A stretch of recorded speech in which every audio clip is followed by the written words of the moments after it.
اعوذ باللہ من الشیطان اللعین الرجیم بسم اللہ الرحمن الرحیم الحمد للہ وکفا وسلام علی عبادہ الذین اصطفیٰ.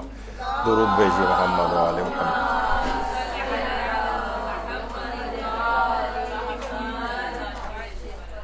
عید قربان کی جو مستحب قربانی ہے اس سے متعلق چند غلط فہمیوں کا ازالہ.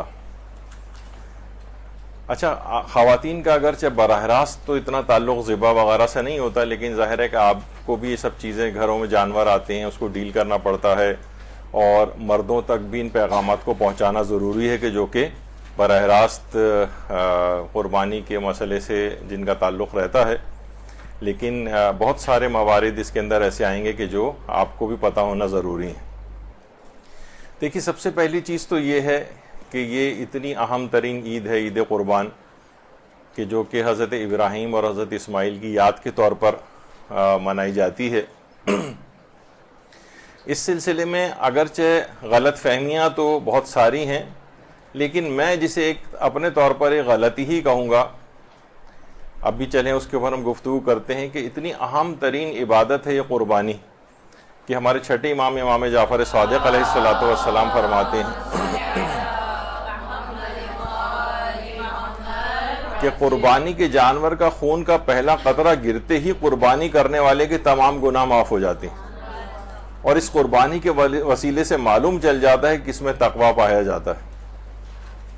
دیکھیں، گناہ معاف ہونے کے بہت سارے طریقے ہیں. ابھی انشاءاللہ یعنی جیسے کہ وہ کیا جاتا ہے، پیشن گوئی بھی کی جاتی ہے کہ جناب آج جو ہے بارش ہوگی، تو جس طرح سورہ الہاکم التکاثر بارش کے وقت اگر پڑھی جائے تو بھی انسان گناہوں سے باہر آ جاتا ہے. تو بہت سارے اللہ کے اس طرح کے بہانے. تو پہلا قطرہ ہی گرا ہے اور اس قربانی کرنے والے کے تمام گناہ معاف ہو جاتے ہیں. اور اسی طرح سے ایک عام زندگی میں بھی ہم اس کا فائدہ لے سکتے ہیں. وہ یہ ہے کہ پیغمبر اکرم صلی اللہ علیہ وآلہ وسلم فرماتے ہیں کہ جو سورہ کوثر کی تلاوت کرے گا، اللہ اسے قربانی کے دن قربانی کرنے والے افراد کے 10 برابر نیکیاں عطا کرے گا. آپ حساب لگا لیں، دنیا میں کروڑوں لوگ اس دن قربانی کرتے ہیں، اور پھر اس سے بھی 10 ٹائمز زیادہ جو ہے اس کو ثواب ملے گا. تو سورہ کوثر کی تلاوت عام دنوں میں بھی یہ قربانی کا اتنا ثواب دلوا سکتی ہے. اور البتہ یہ دماغ میں ضرور رہے کہ جو کہ سورہ حج میں پروردگار عالم فرماتا ہے کہ خدا تک ان جانوروں کا نہ تو گوشت جانے والا ہے نہ خون جانے والا ہے، اس کی بارگاہ میں صرف تمہارا تقویٰ جاتا ہے. ہم عام طور پر یہی دیکھتے ہیں کہ پورا جو عبادت کا جو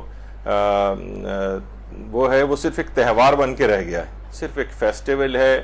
اور ٹھیک ہے، اس میں بھی کوئی ایسی برائی نہیں ہے کہ اگر اس انداز سے اس کو منایا جائے، لیکن اس کے اندر بعضوں کا تقویٰ مائنس ہوتا ہوا نظر آتا ہے، اور ایک باہمی مسابقات اور وہ ایک چیز اس کے اندر آ جاتی ہے کہ کس کا جانور کتنا موٹا ہے اور کیسا ہے، اور پڑوسی کے جانور سے جو ہے کتنا ممتاز ہے. اچھا، ایک چیز اور جسے میں ابھی غلط فہمی ہے تم بیان کریں گے، میرے لحاظ سے غلطی ہے کہ قربانی کرتے ہوئے ہم سب کا خیال رکھتے نہیں، لیکن امام زمانہ علیہ السلام کو بھول جاتے ہیں.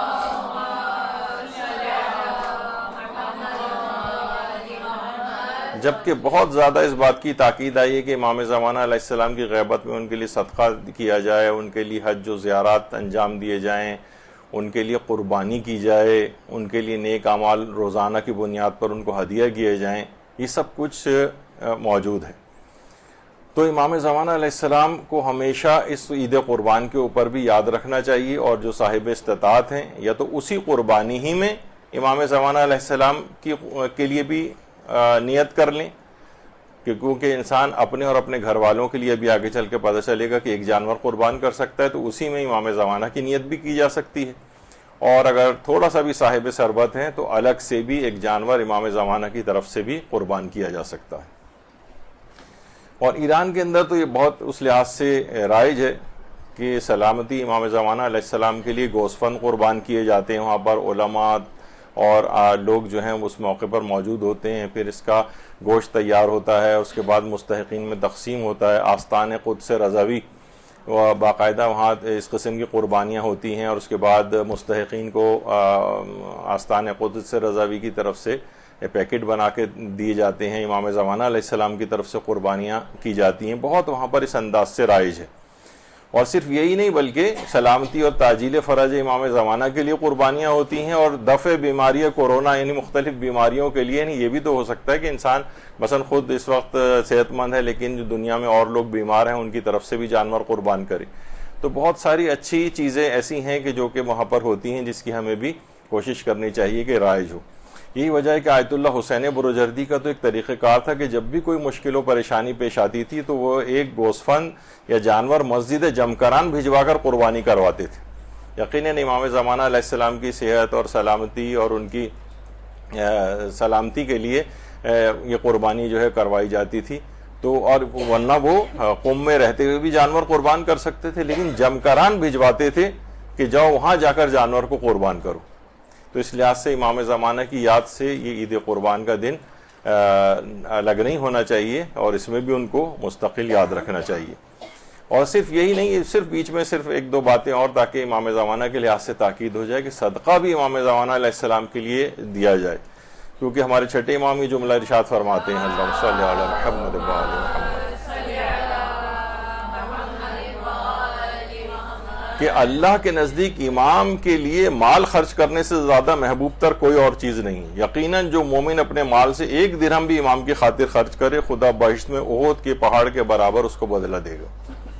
تو انسان یہ نہ سوچے کہ بھئی یہ تو بہت پیسہ خرچ ہو جائے گا، پہلے ہی جانور قربان کر رہے ہیں تو اب ایک جانور اور بھی. تو ٹھیک ہے، اگر کوئی یہ نہیں کر سکتا تو اسی جانور ہی کے اندر نیت کر لیں کہ اس کا جو ہے وہ ثواب امام زمانہ کو بھی پہنچے. اور خاص طور پہ علماء تاکید کرتے ہیں، جیسے کہ آیت اللہ عبد الحسین الامینی وہی بات ارشاد فرماتے تھے کہ شب 9 محرم اور 9 محرم کا دن اور شب عاشور اور عاشورہ، وہ فرماتے تھے کہ امام زمانہ علیہ السلام کی سلامتی کے لیے ضرور صدقہ دیں، کیونکہ یہ وہ وقت ہوتا ہے اللہم صلی علی محمد و آل محمد، کیونکہ یہ وہ وقت ہے کہ جس میں امام زمانہ علیہ السلام بہت ہی زیادہ غمگین اور مغموم ہوتے ہیں. یعنی شب عاشور صدقہ دیا جائے اور شب تاسوعہ شب 9 محرم کو دیا جائے اور 9 محرم کے دن، اور اسی طریقے سے 10 محرم کے دن. تو اس کی بڑی اس لحاظ سے جو ہے وہ تاکید آئی ہے. علامہ عبد الحسین امینی یہ خاص طور پر اس میں ارشاد فرماتے تھے اس سلسلے میں، تو اس کو بھی ہمیشہ یاد رکھنا چاہیے. تو یہ سب چیزیں ایسی ہیں کہ آیت اللہ بہجت جب ہی فرماتے تھے کہ امام زمانہ کا غائب ہونا ہمارے لیے بہت بڑی مصیبت ہے، اور اس مصیبت میں سورہ مومنون کی تلاوت اور زیادہ صدقہ دینے سے بھی یہ مصیبت ختم ہو سکتی. جتنا زیادہ صدقہ دیں گے، امام زمانہ کے لیے صدقہ دیں، تعجیل فرج کے لحاظ سے صدقہ دیں، تو اس لحاظ سے بہت زیادہ تاکید ہے. اور اسی طرح سے آیت اللہ محمد علی جاویدہ یہ بھی فرماتے تھے کہ شب قدر میں امام زمانہ کی سلامتی کے لیے صدقہ دینا 80 سال کے صدقات کا ثواب دلواتا ہے.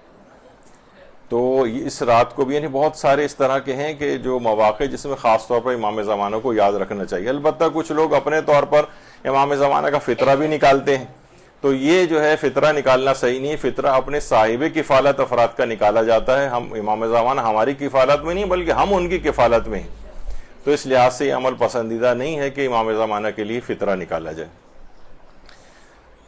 اچھا، اب ایک چیز اور بھی ہے کہ جو قربانی ایسی ہے کہ اس کا ثواب مرنے کے بعد بھی اتنی اہمیت ہے، قربانی کا قطرہ گرتے ہی مغفرت ہو جاتی ہے، تو کیوں نہ یہ عمل اس کے بعد بھی جاری رہے.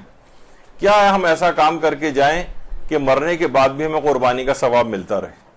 تو اس میں یہ ہے کہ اگر کسی شخص نے مرنے سے پہلے وصیت کی ہو کہ میرے 1/3 مال سے بقرعید پر قربانی کی جائے میری طرف سے، تو اس صورت میں جس سے بھی یہ وصیت کی جاتی ہے اس پر واجب ہو جاتا ہے کہ وہ مرنے والے کے 1/3 مال سے قربانی کروائے. عام طور پہ ہمارے یہاں یہ رائج نہیں ہے، بس یہی ہوتا ہے کہ پیسہ اس کو اتنا دے دیا جائے، اس کو اتنا دے دیا جائے، اس طرح کی وصیتیں ہیں.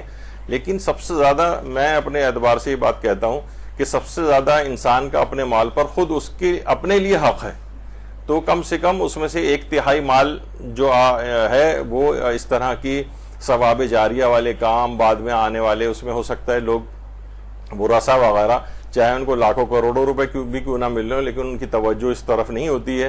بہت ہوا تو وہ کچھ صدقہ دیتے ہیں، سالانہ مجلس کروا لیتے ہیں، اس کے بعد آپ کو بھول جاتے ہیں. تو اپنا ایسا انتظام کر کے جانا چاہیے کہ بھائی یہ ہر سال میری طرف سے قربانی کروائی جائے. تو آپ نے بھی سنا کہ ایک قطرہ گرتے ہی جو مغفرت ہو جاتی ہے، تو مرنے والا اگر کسی وجہ سے مغفرت نہ بھی ہوئی ہو تو کم سے کم بعد مرگ قربانی کرنے سے بھی اس کی مغفرت ہوتی رہے گی. تو اور جس کو وصیت کی جائے تو وہ اس قربانی کے لیے اس کے اوپر واجب بھی ہو جاتا ہے کہ پھر ہر سال اس کے لیے قربانی کرائے جتنی کی وہ وصیت کر کے گیا ہے. اور اسی طریقے سے یہ بھی وصیت کر کے جا سکتا ہے کہ میرے ایک تہائی مال سے امام زمانہ علیہ السلام کے لیے قربانی کروائی جائے. اللہم صلی علی محمد وعلی محمد.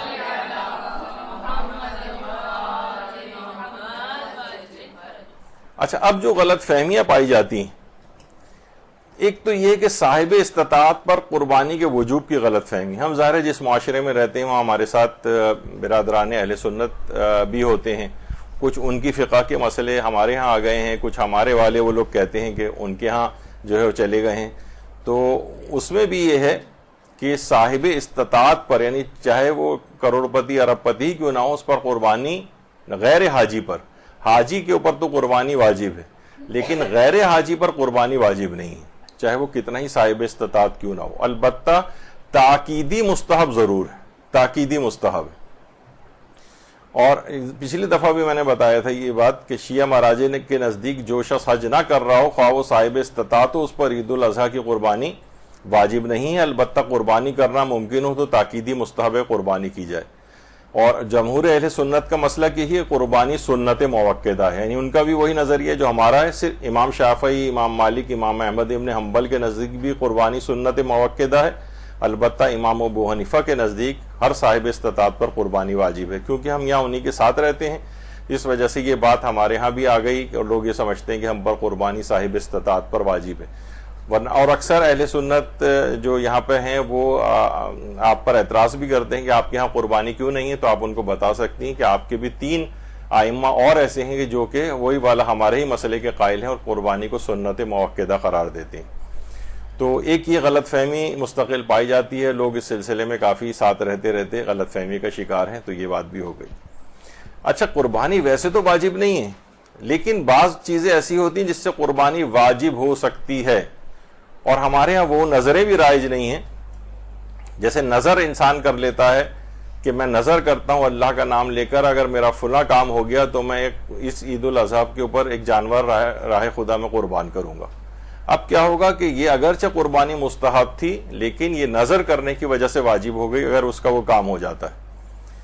تو اگرچہ غیر حاجی یہ اپنے وطن کے اندر موجود ہے اور لیکن اس کے باوجود بھی اس کے اوپر قربانی واجب ہو گئی. اس نے نظر کر لی تھی یہ کام ہو گیا تو میں اللہ کا نام لیتا ہوں. ایک تو ہے دل کے اندر، اب وہ نظر کے الگ احکام ہے کہ زیادہ تر ہم تک جو سوالات آتے ہیں اس میں یہی پتہ چلتا ہے کہ نظر فقہی اعتبار سے منعقد ہی نہیں ہوئی. دل میں سوچ لیا تھا کہ کام ہو گیا تو میں یہ کروں گا، نہ الفاظ ادا کیے نظر کے، نہ اللہ کا نام لیا، بس یہی سوچ لیا کہ میں یہ کام کروں گا یا کروں گی. تو اس سے نظر متحقق نہیں ہوتی، اس کا پورا کرنا بھی واجب نہیں ہوتا اور نہ ہی نظر کے کرنے کے جو فوائد اور ثمرات ہیں وہ اس کو ملتے ہیں، کیونکہ نظر کے احکامات کو بھی صحیح طور پر پتہ ہونا چاہیے. تو جب وہ نظر کر کے خود پر واجب کر لے تو عید الاضحیٰ کے اوپر قربانی واجب ہو سکتی ہے، غیر حاجی کے اوپر بھی. البتہ یہ ضرور دماغ میں رہے کہ اگر یہ نظر کر کے واجب بھی کر لیتا ہے، اب دیکھا جائے تو یہ قربانی اس پر واجب ہو گئی لیکن یہ نظر کا پورا کرنا واجب ہے. اس میں حج کی واجب قربانی کے احکامات نہیں آئیں گے. یہ ایک بہت اہم بات ہے. یعنی قربانی کی شرائط اور جتنے احکام ہیں وہ مستحب قربانی کے حص کے اوپر لاگو ہوں گے. اب حج کی قربانی کے تو اتنے یعنی جو واجب قربانی ہوتی ہے حج کے موقع پر اس کے تو بڑے تفصیلی مسائل ہیں کہ جناب اس میں کیا کیا خصوصیات ہونی چاہیے، اور سینگ ٹوٹا ہوا چلے گا یا نہیں چلے گا، معذور، خصی یا اور اس طرح کی بہت ساری اس کی شرائط ہوتی ہیں کہ وہ ناقص اعضاء والا نہ ہو. تو لیکن یہ والی جو شرائط ہیں یہ حج کی قربانی کے یعنی اگرچہ قربانی واجب ہو گئی نظر کر کے لیکن اس کے احکام مستحب قربانی ہی کے رہیں گے. یہ دماغ میں رہے. اکثر لوگ اس سے استنباط بھی کر سکتے ہیں کہ بھائی اس کا مطلب یہ ہے کہ پھر حج کی قربانی والے احکام آ جائیں گے. نہیں، حج کی قربانی کے احکامات نہیں آئیں گے. اسی طرح سے ایک چیز اور بھی ہے کہ اگر کوئی شخص مثلا نظر کر لے کہ میرا فلاں کام ہو گیا تو میں 2 رکعت نماز مستحب پڑھوں گا یا پڑھوں گی، تو اب یہ اس کا جب وہ کام ہو جاتا ہے تو اس پر وہ 2 رکعت نماز پڑھنی واجب ہو جائے گی لیکن اس کے احکامات واجب نماز والے نہیں ہوں گے. واجب نماز والے نہیں. مثلاً مستحب نماز چلتے پھرتے پڑھی جا سکتی ہے, تو یہ والی جو نظر کر کے اس نے واجب کی, یہ نماز بھی چلتے پھرتے ہو سکتی ہے. یعنی ہم نے ایک مسئلے سے دوسرے مسئلے کی طرف گئے ہیں کہ جیسے حج کی قربانی اگرچہ نظر کر کے یہ مستحب قربانی اگرچہ نظر کر کے واجب کر لی گئی, لیکن احکامات مستحب قربانی کے ہوں گے. اسی طریقے سے نماز جو ہے وہ مستحبی وہ واجب کی ہم نے اپنے اوپر نظر کر کے, لیکن جو احکامات اس کے اوپر ہوں گے وہ مستحب نمازی کے ہوں گے. یعنی اس میں دوسرا سورہ پڑھنا بھی واجب نہیں ہوگا, البتہ کہ کوئی خاص نماز آپ نے مانی ہے, مثلا میں نماز وحشت قبر پڑھوں گی تو ظاہر ہے پھر الحمد کے بعد انا انزلنا پڑھی جائے گی 10 مرتبہ, اور اس کے بعد جو ہے یعنی انا انزلنا اور آیت الکرسی وغیرہ کا جو اس کے اندر مسئلہ آتا ہے. تو نماز وحشت کے لحاظ سے یہ ایک چیز ہوئی. اچھا, یعنی احکامات اس لحاظ سے وہی رہیں گے. اسی طرح سے کوئی شخص یہ بھی منت مان سکتا ہے کہ میں مستحبی نماز میں الحمد کے بعد ایک کوئی دوسرا سورہ پڑھوں گا یا پڑھوں گی, اگرچہ دوسرا سورہ پڑھنا واجب نہیں مستحب نماز میں, لیکن کوئی شخص اس کی بھی نظر کر سکتا ہے. تو دوسرا سورہ پڑھنا مستحب نماز میں کب واجب ہو سکتا ہے, یہ ہم نے ایک سوال بھی بنایا تھا کہ بھائی ایسا کون سا موقع ہے کہ نماز میں مستحب نماز میں دوسرا سورہ پڑھنا واجب ہو جائے. جی ہاں, وہ اس وقت ہوگا جب وہ اپنے اوپر نظر کر کے واجب کر لے کہ میں دوسرا سورہ پڑھوں گا. ہمارے ہاں عام طور پر بس یہ مٹھائیوں کی نظریں اس طرح کی جو ہے وہ چل رہی ہوتی ہیں, کھانے پینے سے ریلیٹڈ یہ والی نظریں بھی ہیں. قربانی کی نظر کرنا, مستحب نماز کی نظر کر لینا, اور اسی طریقے سے الحمد کے بعد دوسرے سورہ پڑھنے کی نظر کر لینا. اس طرح سے یہ نظریں بھی آپ مان سکتی ہیں, اور یہ بھی بالکل ویلڈ ہوتی ہیں, اور ان کو بھی انجام دیا جا سکتا ہے, بلکہ واجب ہو جاتا ہے ان کو انجام دینا. تو یہ ایک اس کے اندر مسئلہ آتا ہے. اچھا, پھر دوسری غلط فہمی یا تیسری جو بھی, وہ ہے قرض لے کر قربانی کو مستحب سمجھنے کی غلط فہمی. یعنی قربانی کے لیے قرض لینا مستحب ہے, یہ غلط فہمی عموماً پائی جاتی ہے لوگوں میں. بعض روایات کے اندر اس کا تذکر آیا ہے, لیکن اس کی ایک الگ فقہا کی بحث ہے. بہرحال فقہا کی بحث کو ایک طرف رکھتے ہوئے, ورنہ اور تفصیل میں اگر جائیں گے اور اس کے جو علماء نے دلائل دیے ہیں وہ نقل کریں اگر, تو وہ ایک بہت تفصیلی موضوع ہو جائے گا, پھر آج کا وقت اتنا نہیں بچے گا. تو اس میں ہم آغا سیستانی فرماتے ہیں کہ قرض لے کر قربانی کا جانور خریدنے کا استحباب ثابت نہیں. یعنی آپ میں کسی میں استطاعت نہیں ہے وہ قرض لے کر قربانی کرے, یہ اس کا مستحب ہونا ثابت نہیں ہے. لیکن پھر بھی اگر اس نے قرض لے لیا ہے تو یہ حرام نہیں ہے. البتہ قربانی کا استحباب جو ہے, جو تاکیدی مستحب ہے, اس کا ثواب اس کو نہیں ملے گا. قربانی ہو جائے گی, اس کے بہت سارے ضمنی ثواب اور فوائد مل سکتے ہیں, لیکن خاص قربانی یعنی اس کے لیے قرضہ لے کر قربانی کرنا, اس کا استحباب آیت اللہ سیستانی کے نزدیک ثابت نہیں ہے. تو بہرحال یہ ایک چیز ہے جو کہ عمومی طور پر غلط فہمی پائی جاتی ہے. اسی طرح ایک اور چیز ہے, جب بھی ہم اس کی, میں نے پہلے بھی کہا تھا کہ ہم اس کی پوسٹ لگاتے ہیں ہر سال, یہ سمجھیں کہ کچھ بہت سی چیزیں جو ہے نا گالیاں کھانے کے لیے جو پوسٹ لگائی جاتی ہیں, ان میں سے ایک سالانہ یہ والی چیز بھی ہے, قربانی کے جانور کے فضلات کو نجس سمجھنے کی غلط فہمی.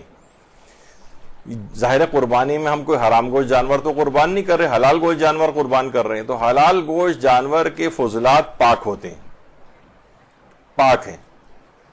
اچھا, یہ سب کیونکہ خون جہندہ رکھتے ہیں, نہیں جن کا خون ذبح کے وقت اچھل کر نکلتا ہے.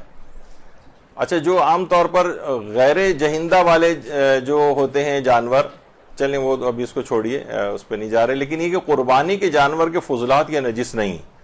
اور یہ بہت پریکٹیکل مسئلہ بھی اس لحاظ سے ہے کہ اگر یہ جسم کے اوپر لگ جائیں تو پاک کرنا ان کو ضروری نہیں. اچھا, لوگ فوراً اس کے اوپر چھلانگ مار کے آتے ہیں, تو اچھا اس کا مطلب یہ کہ اس کی ہم لگا کے پھر نمازیں بھی پڑھتے رہیں ان کے ساتھ.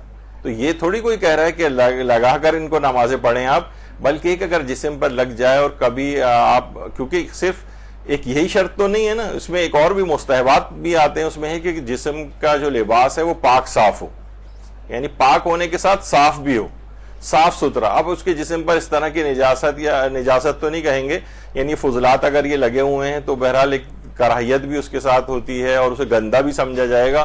تو بہرحال یہ کہ اس کو مستحب ہے کہ اس کو آپ صاف کر کے پڑھیں. لیکن اگر بالفرض کوئی ایسی مجبوری ہو جائے, لگا رہ جائے, تو اسی میں اگر نماز بھی اگر کوئی شخص پڑھ لے تو اس کی نماز بھی باطل نہیں ہوتی. تو بہرحال یہ کہ حلال گوشت جانور بکرے گائے اونٹ وغیرہ ان کا پیشاب و پخانہ پاک ہوتا ہے. اسی طریقہ سے مرغی وغیرہ کا بھی مسئلہ ہے, یعنی جسم پہ لگ جائے لباس پر لگ جائے تو اس کا پاک کرنا ضروری نہیں ہے. اچھا, بہت سے لوگوں کو اس پہ یقین نہیں آتا تو وہ چلے جائیں اس میں آیت اللہ سیستانی کی کتنی مفصل جو کتابیں ہیں اس کے اندر انہوں نے باقاعدہ لکھا ہوا ہے کہ پیشاب اور پخانہ جتنے بھی حلال گوشت جانور ہیں ان کا پیشاب پخانہ پاک ہے. تو اسی طرح بہت ساری مثالیں گدھے گھوڑے خچر وغیرہ کی انہوں نے دی ہیں کہ وہ ان کا بھی پیشاب پخانہ بالکل پاک ہوتا ہے. اور یہ رہبر معظم آیت اللہ خامنئی کا بھی ہے. انہوں نے جو نجاسات ہیں اس میں جو پیشاب و پخانے کی نجاست ہے جو نجس ہے اس میں انسان کا اور خون جہندہ رکھنے والے حرام گوشت جانور کا پیشاب و پخانہ نجس قرار دیے, جیسے چوہا بلی سوائے پرندوں کا پیشاب و پخانہ آیت اللہ سیستانی اور آیت اللہ خامنئی دونوں کے نزدیک بالکل پاک ہے. امام خمینی صرف تھے کہ وہ حرام گوشت پرندوں کے پیشاب و پخانے کو نجس سمجھتے تھے. اس لحاظ سے اگر مسجد میں مثلا کوئی کوا یا چیل وغیرہ بیٹ کرتی ہوئی چلی گئی تو ان کے مقلدین پر واجب ہوتا تھا کہ اس کو پاک کریں. لیکن آغا سیستانی رہبر کے نزدیک جو ہے وہ حرام گوشت جو پرندے ہیں ان کا پیشاب و پخانہ بھی پاک ہوتا ہے. پھر اس کے بعد آگے لکھتے ہیں اب جو چیزیں پاک ہیں وہ فرماتے ہیں حیوانات حلال گوشت ہے. جتنے بھی حیوانات حلال گوشت خواہ پرند باشد مانند گنجشک چڑیا وغیرہ ان پرندے ان کا جو ہے وہ بھی پاک ہے. وہ کبوتر و یا غیر پرندہ مانند گاؤ و گوسفن, یعنی چاہے وہ پرندے ہوں یا غیر پرندے ہوں ان کا حیوانان حلال گوشت جو ہیں ان کا سب کا پیشاب و پخانہ پاک ہے. اچھا, بہت سارے لوگ جو ظاہر تقلید نہیں کرتے ہیں وہ کہتے ہیں اچھا جناب پھر اس کے کون سے حدیث میں امام نے کہا ہے, تو وہ احادیث بھی موجود ہیں اور قابل اعتبار اور صحیح احادیث کے اندر آیا. اب اتنا وقت بھی نہیں ہے ورنہ یہ تمام روایات کے اندر وسائل الشیعہ کے اندر یہ پورے چیپٹرز موجود ہیں کہ حیوان حلال گوشت کا پیشاب و پخانہ پاک ہے. اچھا, اب ایک چیز اور بھی آتی ہے, لوگ کہتے ہیں کہ بھائی اب ایسے جانور کی قربانی کیسے کریں؟ بکرا ہے مثلا وہ خود ہی اپنا پیشاب جو ہے وہ پیتا ہے, کیا اس کی قربانی جائز ہے؟ جی ہاں, اس کی قربانی بھی جائز ہے. اول تو وہی چیز ہے کہ وہ نجس شمار نہیں ہوتا ہے, لیکن یہ کہ بہرحال اب بکرے کے اوپر تو کوئی فقہی احکامات نہیں ہے کہ وہ توضیح المسائل پہلے بکرا پڑے گا کہ کون سی چیز پی سکتا ہوں کون سی چیز نہیں پی سکتا. تو بہرحال لیکن اگر وہ پی بھی رہا ہے بالفرض اگر ایسا تو وہ اس کی قربانی کرنا بالکل جائز ہوتا ہے. لوگ سمجھتے ہیں کہ اب تو اس کی قربانی نہیں ہو سکتی ہے. اسی طرح سے آیت اللہ سیستانی سے بھی یہ والا سوال پوچھا کہ جو جانور خود اپنا پیشاب پی لے کیا اس کی قربانی جائز ہے؟ تو انہوں نے جواب دیا اگر حلال گوشت جانور انسان کے فضلے کے علاوہ دیگر نجاستوں کو کھائے تو اس سے اس کا پیشاب و پخانہ نجس نہیں ہوتا ہے, نہ ہی اس کا گوشت حرام ہوتا ہے. اگرچہ ابھی اس سے متعلق بہت زیادہ تو نہیں ہے لیکن میں پھر بھی ضمن ذکر کر دوں کہ بہت سارے لوگ کہتے ہیں کہ بھائی جو آج کل جو فیڈ آ رہی ہیں مرغیوں کو کھلانے کی یا مچھلیوں کو کھلانے کی, اس میں جو ہے پگ کا میٹ استعمال ہوتا ہے, یعنی سور وغیرہ کا. تو جو ہے اب اسی کی سور کی میٹ کی جو بھی فیڈ بنتی ہے وہی مچھلیاں کھا رہی ہیں, تو اس مچھلی کو کھانا بھی ہمارا جائز نہیں ہوگا. وہ مرغیاں کھا رہی ہیں. ایک صاحب کے متعلق میں نے سنا تھا کہ انہوں نے ساری مرغیاں اس وجہ سے کھانی چھوڑ دی ہیں کیونکہ بہرحال فیڈ کے اندر یہ چیز ملائی جاتی ہے. تو بہرحال آغا سیستانی نے بھی اس کا جواب دیا, اس سے فرق نہیں پڑتا ہے کہ ان کی فیڈ کیا ہے, یعنی وہ حلال گوشت جانور کوئی بھی چیز کھائے اس کو کھائے سوائے اس کے کہ وہ انسانی فضلہ کھانے کا عادی ہو جائے, جو کہ عموماً ایسا بہت زیادہ کہیں دیکھنے میں نہیں آتا ہے مسئلہ. تو اس کے علاوہ وہ دیگر اور نجاستیں کھا بھی رہا ہو تو اس سے اس کا پیشاب و پخانہ نجس نہیں ہوتا, نہ ہی اس کا گوشت کھانا حرام ہوتا ہے. اور حلال گوشت جانور ہے اس کا پیشاب و پخانہ تو ویسے بھی نجس نہیں ہے, اور کوئی جانور اگر ایسا کر رہا ہو تو اس سے اس کی قربانی کے جائز ہونے پر کوئی فرق نہیں پڑتا ہے. تو یہ ایک عام طور پر غلط فہمی ہوتی ہے. اسی طرح سے قربانی کے جائز اور افضل وقت کی شناخت میں غلط فہمی ہوتی ہے. دیکھیے عام طور پر لوگ دو چیزیں ہوتی ہیں. ابھی میں افضل وقت بتاتا ہوں, پھر ایک تو جائز وقت ہے.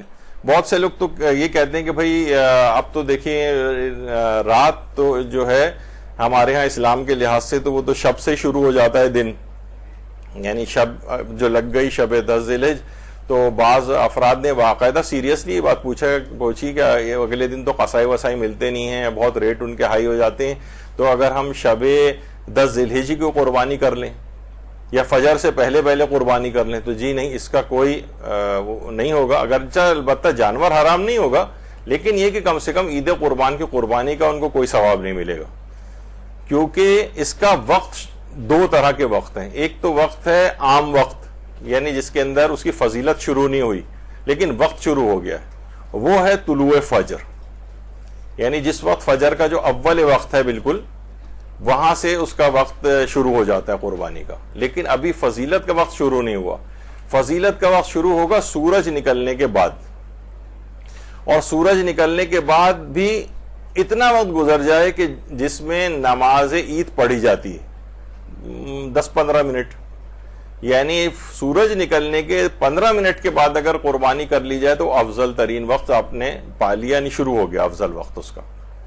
اس سے پہلے فجر کے بعد بھی، یعنی فجر ہو چکی ہے، یہ کنفرم ہونا چاہیے، فجر ہو چکی ہے تو پھر قربانی کی جا سکتی ہے۔ اگر کوئی ایسا مسئلہ ہو کہ جناب قصائی کو اویلیبل نہیں ہو پا رہا ہے یا کوئی بھی اس طرح کی چیز ہے، تو فجر کے بعد بھی قربانی جائز ہے، لیکن افضل وقت نہیں آیا ہے۔ افضل وقت شروع ہوگا جب سورج نکل آئے گا، اور سورج نکلے ہوئے بھی اتنی دیر ہو جائے جس میں نماز عید پڑھ لی جاتی ہے، یعنی وہی ہو گیا تقریباً 15 منٹ بعد کا وقت۔ تو لوگ عام طور پر یا تو اس کو اچھے یعنی دین سمجھدار افراد بھی نے باقاعدہ اس پہ بحث کرتے ہیں کہ نہیں، جب تک سورج نہ نکلا ہے قربانی ہو ہی نہیں سکتی، باطل ہے قربانی، جبکہ ایسا نہیں ہے۔ مراجع کے نزدیک جو ہے قربانی، البتہ ابھی ہم شاید آیت اللہ حافظ بشیر نجفی کا فتویٰ پیش کریں، ان کے نزدیک بہرحال یہ کہ سورج نکلنے کے بعد ہی قربانی صحیح ہے، اگر اس سے پہلے کسی نے کر لی تو وہ فرماتے ہیں کہ پھر وہ عید کی قربانی شمار نہیں ہوئی۔ البتہ گوشت کھانا اس کا جائز رہے گا، لیکن عید کی قربانی کا ثواب نہیں ملے گا۔ تو یہ اس سلسلے میں یہی ہے آغا سیستانی کا مسئلہ کہ افضل یہی ہے کہ سورج نکلنے کے بعد جتنی دیر میں نماز عید ادا کی جاتی ہے اتنا وقت گزرنے کے بعد ادا کی جائے۔ اور اس سلسلے میں آیت اللہ سیستانی نے باقاعدہ ایک تحریری فتویٰ بھی دیا ہے کہ بین الطلوعین، یعنی صبح صادق کے طلوع ہونے سے سورج کے طلوع ہونے تک کے درمیان کا جو ٹائم ہے اس کے اندر بھی جائز ہے، لیکن کم سے کم اتنا وقت گزر جائے سورج نکلے ہوئے کہ جس میں نماز عید پڑھی جاتی ہے، تو وہ سب سے افضل وقت ہے۔ اور افضل وقت چلتا رہے گا یہاں تک کہ زوال آفتاب کا وقت آ جائے گا۔ یہ زوال آفتاب والا جو وقت ہے یہ افضل وقت ہے، اور زوال آفتاب جب ہو جائے اس سے لے کر غروب آفتاب تک یہ بالکل عام وقت ہے، یعنی اس میں ثواب پھر کم ہو گیا۔ یعنی اگر کسی کو زیادہ ثواب لینا ہے تو سورج نکلنے کے بعد سے لے کر اور نماز ظہر کے اول وقت زوال آفتاب تک قربانی کر لے، اس کے بعد بھی شام تک کر سکتا ہے، جب تک دن کا ڈے ٹائم ہے اس میں کر سکتا ہے قربانی، لیکن یہ کہ ثواب البتہ کم ہو جائے گا۔ اور آغا سیستانی کا یہ تحریری فتویٰ بہت ساری سائٹس کے اوپر موجود ہے۔ پھر ہم نے بھی یہاں سے لکھ کر مدرسے نے دریافت کیا تھا کہ کیا یہ کافی ہے عید قربان کی قربانی ذبح کرنے کے، وہ بعد صبح صادق و قبل طلوع شمس ادا اگر کی جائے، یعنی صبح صادق کے بعد اور طلوع شمس سے پہلے، تو انہوں نے کہا کہ جی ہاں کافی ہے اگر یہ مستحب قربانی ہو رہی ہے۔ مستحب قربانی میں فرماتے ہیں کہ اس کی اجازت ہے کہ صبح صادق کے بعد بھی کی جا سکتی ہے۔ اور آیت اللہ حافظ بشیر نجفی رسالہ صوت النجف کے اندر ان کے پورے تمام عید جو قربانی کے مسائل ہیں وہ ڈسکس ہوئے ہیں، تو اس میں بھی یہ بات پوچھی گئی ہے کہ جو شخص عید قربان میں جانور کی قربانی کرنا چاہتا ہے، کیا ایسا شخص طلوع آفتاب سے قبل جانور کی قربانی کر سکتا ہے؟ انہوں نے جواب دیا ایسا کرنا جائز نہیں ہے، اور اگر ایسا کرے گا تو اس کو دوبارہ قربانی کرنا ہوگی۔ تو بہرحال یہ ایک آیت اللہ حافظ بشیر کا کچھ مسائل کے اندر اختلاف ہے آیت اللہ سیستانی کے مسائل قربانی میں، تو جہاں جہاں اس کا نمایاں اختلاف ہوگا انشاءاللہ وہ ہم ذکر کرتے جائیں گے ساتھ ساتھ۔ اور الگ سے بھی ان کی ویب سائٹ پر یہی ہے کہ ایسا کرنا جائز نہیں ہے، اگر ایسا کرے گا تو دوبارہ قربانی کرنا پڑے گی۔ اچھا، پھر قربانی کے جانور کے حصوں کے متعلق غلط فہمی ہوتی ہے کہ قربانی کے جانور کے حصے، حصے کتنے کیے جائیں؟ سب سے پہلی بات تو دیکھیے حصے سے مراد ایک تو یہ ہوتا ہے کہ یعنی قربانی میں شراکت کا مسئلہ. آیت اللہ سیستانی کے نزدیک قربانی میں شراکت بھی جائز ہے, رہبر معظم کے نزدیک بھی جائز ہے, یعنی سارے ہی مراجع قربانی میں شراکت کے جائز کہتے ہیں. البتہ آیت اللہ حافظ بشیر کا ایک آدھ بکرے وغیرہ کی قربانی کے اندر ان کا ایک اختلاف ہے, خیر وہ بھی آگے چل کر ہم ذکر کرتے ہیں. اچھا, اب کتنے حصے دار بنائے جا سکتے ہیں؟ کیونکہ وہی ہم نے کہا کہ ہم برادران اہل سنت کے ساتھ رہتے ہیں, ان کے ہاں اس کی تقسیم بہت زیادہ ہے کہ بکرے میں کتنے حصے ہوں گے, تو گائے میں کتنے حصے ہوں گے, تو اونٹ میں کتنے حصے ہوں گے وغیرہ. ہمارے یہاں آیت اللہ سیستانی بھی اور رہبر معظم اور دیگر جو ہمارے علماء ہیں وہ بھی یہ بات کہتے ہیں کہ اس کی کوئی حد مقرر نہیں, جتنا چاہیں حصہ ڈال سکتے ہیں. بعض روایت میں تو امام نے یعنی 70 حصے داروں تک کو جو ہے وہ کہا, یعنی بہرحال یہ کہ کوئی حد مقرر نہیں ہے. عام طور پہ ہوتا ہے نا, لوگ مثلا لوگ کو سوچتے ہیں اب ہمارے پاس 35,000 40,000 کا بکرا آج کل مثلا مل رہا ہے, اتنے نہیں ہیں, تو کوئی بات نہیں, آپ کسی بھی قربانی میں 5,000 اگر ہیں تو 5,000 کا حصہ ڈال لیں. یعنی ظاہر ہے کہ اتنا ہی حصہ آپ کے پاس آئے گا, لیکن یہ قربانی کے ثواب میں آپ حصے دار بن سکتے ہیں. تو کتنے حصے دار بنائے جا سکتے ہیں؟ تو تمام مراجع کہتے ہیں کہ اس میں کوئی حد مقرر نہیں ہے. 2 3 4 5 10 جتنے بھی ایسے حصے دار ہوں وہ اس کے اندر بنائے جا سکتے ہیں, اور اس میں کوئی فرق نہیں پڑتا.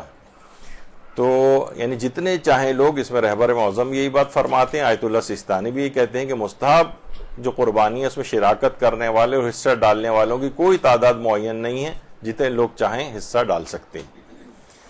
البتہ آیت اللہ حافظ بشیر نجفی فرماتے ہیں کہ بکرے اور بکری کی قربانی فقط ایک شخص ہی کر سکتا ہے, جبکہ پھر بہرحال ان اور جانوروں کے متعلق میں حصے ڈالنے کے قائل ہیں وہ, لیکن فرماتے ہیں کم سے کم بکری اور بکری کی قربانی میں حصے داری نہ ہو, وہ کوئی ایک ہی شخص کرے. لیکن یہ کہ آیت اللہ سیستانی اور آیت اللہ خامنہی فرماتے ہیں کہ اس میں بھی کتنے بھی حصے دار ہو جائیں تو اس سے فرق نہیں پڑتا ہے. اچھا, ایک مسئلہ اور بھی آتا ہے, غیر شیعہ مسلمانوں کے ساتھ قربانی میں شراکت کی غلط فہمی. اس میں بھی یہی ہے کہ غیر شیعہ مسلمان جو ہیں برادران اہل سنت, ان کے ساتھ مل کر بھی قربانی کی جا سکتی ہے. وہ اگر مثلا محلے میں قربانی کر رہے ہیں اور وہ لوگ حصہ ڈال رہے ہیں تو آپ بھی ان لوگوں کے ساتھ قربانی میں حصہ ڈال سکتے ہیں, اور اس سے کوئی فرق نہیں پڑتا. یعنی ضروری نہیں ہے کہ شیعہ اثناعشری ہی ہو کہ جس کے ساتھ قربانی مل کے کی جائے, نہیں, اور جو مسلمان ہیں ہمارے بھائی ان کے ساتھ مل کر بھی قربانی کی جا سکتی ہے, فقہاء نے اس کی اجازت دی ہے. البتہ بعض ممکن ہے کہ آیت اللہ حافظ بشیر یا اس طرح کے جو نظریہ رکھنے والے ہمارے مراجع ہیں یا علماء ہیں وہ یہ بات کہیں کہ نہیں, صرف برادران ایمانی کے ساتھ ہی صرف شراکت کی جائے, کیونکہ ابھی آگے چل کر گوشت کی جب تقسیم ہوگی تو اس میں بھی یہ بات بیان کی جائے گی. اچھا, قربانی کے گوشت کی تقسیم کیسے ہو؟ بہتر تو یہ ہے, اچھا پہلی بات تو یہ بتا دی جائے کہ چاہیں تو آپ پورا گوشت اپنے پاس رکھ لیں. لوگ آج کل کہہ رہے ہیں کہ آج کل تو یہ بہت مسئلہ, جب سے لائٹیں بہت جا رہی ہیں لگ رہا سارا گوشت تقسیم ہی کرنا پڑے گا. تو بہرحال یہ تو صورتحال ہے, لیکن یہ ہے کہ بہرحال شریعت نے اجازت دی ہے, چاہے پورا اپنے پاس رکھ لیں, چاہے پورا تقسیم کر دیں, چاہے کسی خاص رشتہ داروں تک دے دیں, یعنی یہ جائز ہے. لیکن بہتر کیا ہے, 1/3 اپنے اور اپنے گھر والوں کے لیے رکھیں, 1/3 عام مسلمانوں کے لیے یا مومنین کے لیے, اور 1/3 مسلمان فقراء کو صدقہ کریں. آیت اللہ سیستانی یعنی آیت اللہ سیستانی فرماتے جو شخص قربانی کرے اس کے لیے جائز ہے کہ وہ قربانی کا 1/3 حصہ اپنے لیے مخصوص کر لے یا اپنے اہل خانہ کو کھلانے کے لیے رکھ لے. اسی طرح 1/3 حصہ مسلمانوں میں سے جس کو چاہے دے دے, اور احوط و افضل یہ ہے کہ باقی تیسرے حصے کو فقراء مسلمین پر صدقہ کرے. یہ آیت اللہ سیستانی فرماتے ہیں. اچھا, لیکن آیت اللہ حافظ بشیر فرماتے ہیں کہ قربانی کے 3 حصے ہوتے ہیں, ایک حصہ شیعہ غریبوں میں تقسیم ہوتا ہے, اور ایک حصہ شیعہ مومنین کو چاہے وہ غریب نہ بھی ہوں ان کو دیا جاتا ہے, اور تیسرا حصہ خود قربانی کرنے والے کے لیے ہوتا ہے. اور اس کے لیے یہ بھی جائز ہے کہ ایک 2 لقمے خود کھائے اور باقی گوشت کو غریبوں میں تقسیم کرے. دیکھیے ایک آدھ لقمہ خود کھانا، یہ حج کی جو واجب قربانی ہوتی ہے اس میں مثلا آیت اللہ خوئی کا یہ نظریہ تھا کہ کم سے کم ایک بوٹی اسے کھانی چاہیے. اور ایک زمانہ تھا جب آیت اللہ خوئی زندہ تھے تو آیت اللہ خوئی کا پورا خاندان حج پر تشریف لایا تھا حج کے لیے. تو ہمارے استاد محترم مولانا صادق حسن صاحب قبلہ نے ان کا دیکھا تھا کہ ان کے پورے کاروان میں حتیٰ کہ جتنے بھی اس میں بچے بھی موجود تھے، اس میں خواتین بھی موجود تھیں، اس میں اور افراد بھی تھے، ان سب کے ساتھ ان کے نام لکھے ہوئے پلاسٹک کی تھیلیاں آئی تھیں اور ان میں ایک ایک بوٹی نکال کے اس میں ڈالی گئی تھی. اور اس زمانے میں خیر وہاں پر مینا میں کھانے پکانے کا بھی انتظام حاجی خود ہی کرتے تھے. اب تو خیر جب سے وہاں آگ واگ لگی ہے اور اس کے بعد سے جو ہے وہاں پہ اس کی پابندی ہو گئی ہے، اب تو یہ ممکن بھی نہیں رہا ہے. تو ان سب کی بوٹیاں الگ جانور کی ان کے نام لکھا ہوا تاکہ وہ پکا کے انہی لوگوں کو کھلائی جائے. ان کا نظریہ یہ تھا کہ کم سے کم حاجی جو ہے ایک بوٹی کم سے کم ضرور کھائے، پھر باقی چاہے تو وہ تقسیم کر دے یا وہیں چھوڑ کر آ جائے. اب بہرحال یہ نظریہ بنتا ہے احتیاط واجب میں رجوع وجوع سارے مسئلے و مسائل ملا کے کہ پورا جانور قربان کر کے وہیں چھوڑ کر آ سکتے ہیں. تو بہرحال اسی طرح حافظ بشیر نجفی صاحب بھی فرما رہے ہیں کہ ایک دو لقمے خود کھا لے اور باقی کو غربا میں تقسیم کر دے. تو ایک شیعہ غریبوں میں ایک حصہ تقسیم کرنے کے حوالے سے انہوں نے تاکید فرمائی ہے. اچھا، کیا غیر مسلم افراد کو قربانی کا گوشت دے سکتے ہیں؟ تو اکثر کو یہ غلط فہمی ہوتی ہے کہ شاید آغا سیستانی نے اس کو جو ہے وہ منع فرمایا ہے، جبکہ کچھ استفتاءات میں بھی جو ان کے خاص استفتاء سیکشن کے مثلا آغا مہری، ان سے جب ہم نے پوچھا کہ آیت اللہ سیستانی کی نگاہ میں قربانی مستحبی جو ہوتی ہے اس کا گوشت جو ہے غیر مسلمین کو دیا جا سکتا ہے، کیونکہ بہت سے لوگ کہتے ہیں ہمارے گھر میں فلاں ڈرائیور ہے، یا وہ لوگ بھی کیونکہ جو غریب غربا ہیں غیر مسلمان ملازمین ہوتے ہیں وہ بھی تقاضا کر رہے ہوتے ہیں کہ ہمیں جو ہے گوشت دے دیا جائے. تو انہوں نے جواب دیا کہ حرام نہیں ہے، یعنی ان کو بہرحال دیا جا سکتا ہے. اور بھی وکلاء حضرات سے جب پوچھا گیا تو انہوں نے بھی کہا کہ جائز ہے. اور خود مدرسے نے بھی جب ان سے سوال لکھ کے آغا سیستانی کے آفس بھجوایا تھا تو وہاں سے یہی جواب آیا کہ جانور کو قربانی کرنے والا قربانی کا ایک تہائی حصہ اپنے لیے لے لے، دوسرا تہائی مسلمانوں میں جس کو چاہے دے دے، اور احتیاط مستحب یہ کہ باقی ایک تہائی غریب مسلمانوں کو دے. یعنی احتیاط مستحب ہے کہ غریب مسلمان کو، لیکن یہ کہ بہرحال غیر مسلم افراد کو بھی قربانی کا گوشت دیا جا سکتا ہے. البتہ آیت اللہ حافظ بشیر نجفی صاحب قبلہ وہ یہ غالباً فرماتے ہیں کہ نہیں، غیر مسلموں کو جو ہے وہ قربانی کا گوشت نہ دیا جائے. اسی طرح رہبر معظم سے بھی سوال لکھ کر یہ پوچھا گیا کہ کیا غیر مسلم افراد کو مستحب قربانی کا گوشت دیا جا سکتا ہے، تو وہاں سے جواب آیا کہ دیا جا سکتا ہے، یعنی ان کے مقلدین بھی دے سکتے ہیں. اور اسی طرح سے آیت اللہ شبیری زنجانی کو بھی مدرسے نے سوال لکھ کے بھیجا تو وہاں سے بھی جواب آیا کہ لا باس بذالک، کوئی حرج نہیں ہے اس کے اندر، ان کو دیا جا سکتا ہے غیر مسلمین کو بھی. اچھا، اب قربانی کی جانور کی عمر کے لحاظ سے بھی بہت سی غلط فہمیاں. دیکھیے سب سے پہلی ابھی ہم آگے چل کر اس کو ذکر کریں گے، پہلے آغا سیستانی فرماتے ہیں کہ قربانی کا جانور اونٹ، گائے یا بھیڑ بکرا ہونا چاہیے، یعنی انعام ثلاثہ میں سے جس کو کہا جاتا ہے. عام طور پر لوگ سوال ایک پوچھتے ہیں کہ کیا مرغی کی قربانی جائز ہے یا جائز نہیں ہے، وہ بھی تو حلال گوشت جانور ہے. تو جواب ہے کہ جی نہیں، مرغی کی قربانی جائز نہیں. سننے میں آیا ہے، مجھے اتنا کنفرم نہیں ہے، ایسی کہیں ظاہر ہے کہیں پڑھا ہے کہ شاید برادران اہل سنت میں اہل حدیث جو ہیں وہ مرغی کی قربانی کو جائز سمجھتے ہیں، لیکن واللہ علم، یعنی میں کنفرم نہیں بات بتا سکتا. لیکن ایک ویسے ہی کیونکہ ظاہر ہے معاشرے میں ہم رہ رہے ہیں نا، تو دوسری فقہ کو بھی ہمیں ذرا علم ہونا چاہیے. اب عمر کے لحاظ سے آغا سیستانی کا ذرا ایک بڑا ایک ڈیفرنٹ ایک نظریہ ہے. وہ فرماتے ہیں احتیاط واجب یہ ہے کہ 5 سال سے کم عمر اونٹ نہیں ہونا چاہیے، اور اگر گائے اور بکرا کر رہے ہیں تو وہ 2 سال سے کم نہیں ہونا چاہیے، اور اگر بھیڑ کر رہے ہوں تو وہ 7 مہینے سے اس کی عمر کم نہ ہو. یعنی اگر ان کی عمر کم ہے اس سے، یعنی گائے اور بکرے کی 2 سال سے کم ہے، اونٹ کی 5 سال سے کم ہے، بھیڑ کی جو ہے وہ 7 مہینے سے کم ہے، تو فرماتے ہیں پھر یہ عید کی قربانی شمار نہیں ہوگی. قربانی تو ہو جائے گی، یعنی مقصد یہ کہ جانور قربان ہو جائے گا، وہ حلال بھی ہوگا، اس کا گوشت بھی کھا سکتے ہیں، لیکن جتنی محنت ایفرٹ کر کے آپ 10,000 کا بکرا جو ہے وہ 40,000 میں لے کر آئے ہیں، تو وہ اس کا فائدہ اور ثواب نہیں ملے گا، کیونکہ وہ آپ کم عمر کا جانور لے آئیں احتیاط واجب کی بنا پر۔ اب اس کے کوئی حل بھی ہے، خیر آگے چل کر ہم ذکر کرتے ہیں۔ اب مسئلہ یہ ہوتا ہے، لوگ کہتے ہیں کہ بھائی قربانی کے جانور کے دانت وغیرہ عام طور پر دیکھے جا رہے ہوتے ہیں، وہ کہتے ہیں کہ 2 دانت کا مثلا، اچھا اب دیکھیے 2 دانت کا جو جانور ہے، مثلا ہم چلیں بکرے کی مثال لے لیتے ہیں، کیونکہ بہت چھوٹا بھی اگر جانور ہے اس کا منہ کھول کے دیکھیں گے، جو اس میں بھی ظاہر ہے وہ دودھ والے دانت ہوتے ہیں جو ٹوٹتے ہیں اور پھر پرماننٹ دانت نکلتے ہیں، تو چھوٹا بچہ بھی ہے تو اس کے بھی 8 دانت منہ میں ہوتے ہیں کم سے کم دودھ والے، تو وہ معیار نہیں ہے۔ اچھا قربانی کے جانور کے دانت معیار نہیں ہے، ہو سکتا ہے کہ وہ عام طور پہ لوگ کہتے ہیں اس کا دانت کھول کے دیکھتے ہیں دانت زیادہ نظر آ رہے ہیں تو اس کو بڈھا بکرا یا سمجھ کے جو ہے چھوڑ دیتے ہیں لوگ، حالانکہ عمر کم نہ ہو زیادہ جتنی بھی ہو جائے اس سے فرق نہیں پڑتا ہے۔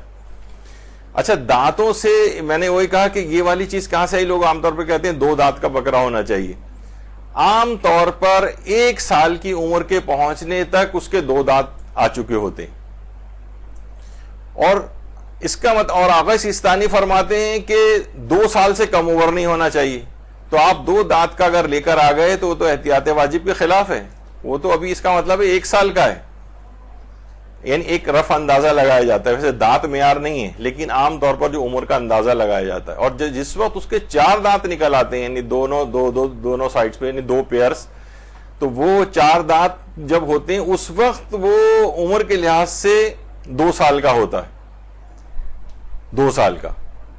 تو بہرحال یہ عام طور پر یہ ہوتا ہے کہ اگر وہ 4 دانت نکل آئے ہیں تو وہ 2 سال کا ہے، 6 دانت نکل آئے ہیں تو 3 سال کا ہے، 8 دانت نکل آئے ہیں تو وہ 4 سال کی عمر کا جانور عموماً سمجھا جاتا ہے، یعنی لوگ جو اس کی پرورش کرتے ہیں وہ بتاتے ہیں کہ اتنا یعنی سائنسی لحاظ سے یہ دانتوں کا، البتہ دانت کم زیادہ بھی اور زیادہ تیزی سے بھی نکل سکتے ہیں کسی کے، بعض اوقات 2 دانت گرتے ہی ہیں اس کے کہ 4 دانت مزید بہت ہی جلد نکل آتے ہیں اس کے۔ تو اصلاً جو قربانی کے دانت جو ہیں وہ جانور کے وہ معیار نہیں ہیں، ایک رف اندازہ ضرور لگایا جا سکتا ہے۔ تو بہرحال احتیاط واجب کی بنا پر گائے اور بکرے کی عمر 2 سال سے کم نہ ہو، اور اونٹ کی 5 سال سے کم نہ ہو، اور بھیڑ کی 7 مہینے سے کم نہیں ہونی چاہیے۔ کم اگر ہو رہی ہے تو پھر جو ہے آغا سیستانی کے نزدیک وہ جانور عید کی قربانی کے لیے کافی نہیں ہوگا۔ اچھا اب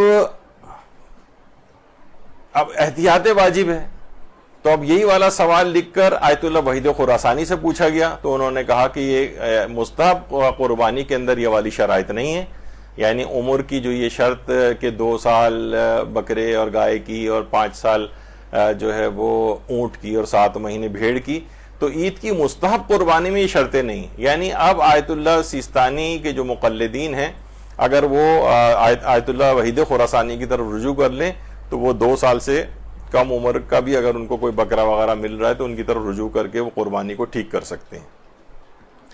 یعنی یہ جو شرط ہے کہ 5 سال 2 سال اور 7 مہینے، اس مسئلے میں آیت اللہ وحید خراسانی بقرعید کی مستحب قربانی میں یہ شرط واجب نہیں سمجھتے ہیں، اور ان کی طرف رجوع کر کے جو ہے یہ ایک سہولت مل سکتی ہے۔ اچھا رہبر معظم بھی یہی بات فرماتے ہیں کہ کہہ رہے ہیں بطور کلی قربانی مستحب میں یہ شرائط خاص جو ہیں وہ ضروری نہیں ہے ان کا خیال رکھنا، یعنی عمر وغیرہ کے اعتبار سے، اور یہ جب لکھ کے بھی سوال پوچھا گیا تو یہ وہاں سے یعنی یہی والا جواب آیا کہ بطور کلی قربانی مستحب میں شرائط خاص کی رعایت کرنا یہ واجب نہیں ہے، یعنی ان کے مقلدین تو ویسے ہی اس کی نسبت یعنی بالکل بھی ایسا نہ ہو کہ بھی بالکل یعنی کم سے کم اسے کہا جائے کہ ہاں یہ بکرا ہے، یعنی یہ نہ کہیں کہ تو بالکل ہی بچہ پیدائشی 2 دن کا مثلا اٹھا کے لے آئیں، یہ والا نہیں ہونا چاہیے، لوگ کہیں ہاں بکرا ہے، بچہ چھوٹا ہے لیکن بکرا ہے، اس کو اس جانور کا بہرحال عرف کے اندر اطلاق ہو کہ اس کو یہ بات اس کو وہی کنسیڈر کیا جا رہا ہے۔ تو اس لحاظ سے آیت اللہ وحید خراسانی بھی اس کے قائل ہیں اور رہبر معظم بھی ہیں، اور آغا سیستانی والے بھی آیت اللہ وحید خراسانی کی طرف رجوع کر کے اس سے فائدہ اٹھا سکتے ہیں۔ بھیڑ کے مسئلے میں کہ کیسے پہچانیں، تو بھیڑ والا مسئلہ بھی تقریباً ایسا ہی ہے کہ وہ بھی اگر چھوٹی بھیڑ ہے اور دودھ کے دانت اس کے ابھی نہیں ٹوٹے تو 8 دانت اس کے منہ میں اس لحاظ سے نظر آئیں گے، لیکن عام طور پر جو بھیڑ ہوتی ہیں اور وہ جو 7 مہینے سے کم ہے، یہ اس وقت 7 مہینے کی مثلاً بھیڑ ہے سامنے، وہ خود دیکھنے سے بھی بہت چھوٹی محسوس ہو رہی ہوتی ہے، تو اس کی عام طور پر اتنی قربانی رائج بھی نہیں ہے، اور پھر بھی اگر اس سے نسبتاً چھوٹی بھی ہے تو وہی احتیاط واجب میں رجوع کر کے یہاں پر بھی اجازت مل جائے گی کہ اسے قربان کیا جا سکتا ہے۔ اچھا، اب ایک اور چیز ہوتی ہے قربانی اور عقیقے سے متعلق ایک غلط فہمی، قربانی اور عقیقہ۔ اچھا، اب دیکھیے اس میں یہ ہوتا ہے کہ جس کی طرف سے قربانی ہو، عقیقہ اس قربانی کے ساتھ جمع ہو سکتا ہے، کسی اور کا نہیں ہو سکتا۔ مثلا باپ اگر اپنی طرف سے قربانی کر رہا ہے اور اس کا اپنا عقیقہ نہیں ہوا، تو جیسی یہ قربانی کرے گا اس کا خود بخود ہی عقیقہ بھی ہو جائے گا، اس کا خود بخود عقیقہ ہو جائے گا۔ یعنی اگر جس کی طرف سے بھی قربانی، اور باپ کہے کہ یہ قربانی کا جو جانور لایا ہوں میں اس بچے کی طرف سے میں اس کو قربان کر رہا ہوں، اب جیسی عید کی قربانی ہوگی اس بچے کا خود بخود عقیقہ بھی ہو جائے گا، خود بخود عقیقہ اس کا شمار ہو جائے گا۔ الگ سے کوئی چاہے تو نیت بھی کر لے کہ ہاں بھائی یہ میں قربانی اسی آدمی کی قربانی، یہ نہیں کر سکتا باپ کہ قربانی تو میری طرف سے ہے اور عقیقہ میرے بیٹے کا ہے، یہ نہیں ہو سکتا۔ یعنی جس کی طرف سے قربانی ہوگی عقیقہ بھی اسی کا شمار ہوگا۔ تو بہرحال یہ اس طرح سے، یا یہ بھی نہیں کر سکتا کہ بھائی یہ جو ہے نا قربانی میں، تو ابھی آپ نے سنا کہ قربانی تو پورے اہل خانہ کی طرف سے بھی کر سکتا ہے، وہ کہے گا میرے 5 بچوں کا عقیقہ نہیں ہوا ہے تو میں ان سب کا عقیقہ کر رہا ہوں اس میں، نہیں، ایک قربانی میں فقط ایک شخص کا عقیقہ ہو سکتا ہے بس۔ اب جس کی بھی قربانی جس کی طرف سے ہوگی بس اسی کا عقیقہ شمار ہوگا۔ یہ اس میں ایک اہم بات تھی عام طور پر۔ ویسے اس میں یہ بھی ہے کہ آیت اللہ حافظ بشیر نجفی کا ایک الگ نظریہ ہے، وہ فرماتے ہیں کہ عقیقہ ایک الگ حکم ہے، مستحب قربانی الگ حکم ہے، یہ دونوں جمع نہیں ہو سکتے۔ یعنی جو شخص قربانی کر رہا ہے اس کا اپنا عقیقہ نہیں ہوا تو عقیقے کے لیے الگ جانور جو ہے وہ قربان کرے۔ اچھا، اب عید کی قربانی کے ساتھ عقیقہ، یعنی یہی بات ہو گئی کہ قربانی مثلا باپ کی طرف سے ہو اور اسی میں اپنے بچے کے عقیقے کی نیت کر لے تو یہ ٹھیک نہیں۔ بچے کا عقیقہ کرنا ہو تو قربانی بھی بچے کی طرف سے ہوگی، تو پھر خود بخود اس کا عقیقہ شمار ہو جائے گا بچے کا۔ اچھا، اور یہی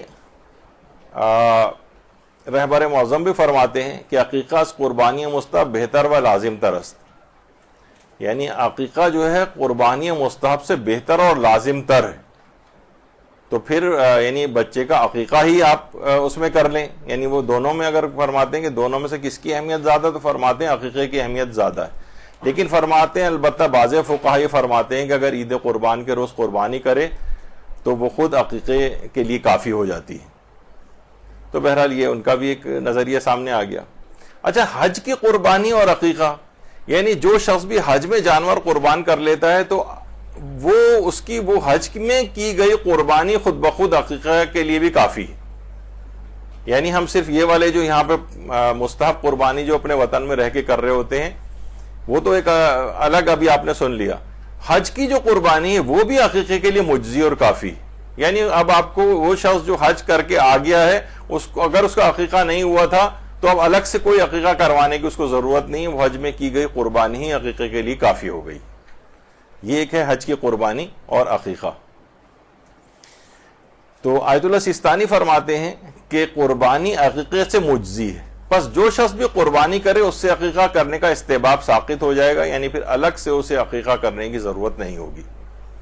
یعنی لوگ عام طور پہ سوچتے ہیں بھائی وہ تو قربانی کی تھی ہم نے، اب عقیقہ تو ہوا ہی نہیں تھا، پھر عقیقے کے لیے ایک اور جانور لے کر آیا جائے، تو فرماتے ہیں کہ نہیں، ایسا نہیں ہے، اور عقیقہ کرنے سے قربانی کرنے سے پھر عقیقے کا استحباب ساقط ہو جائے گا، وہ خود بخود سمجھا جائے گا کہ اس کا عقیقہ بھی ہو گیا، چاہے وہ نیت کرے بھی یا نہ کرے۔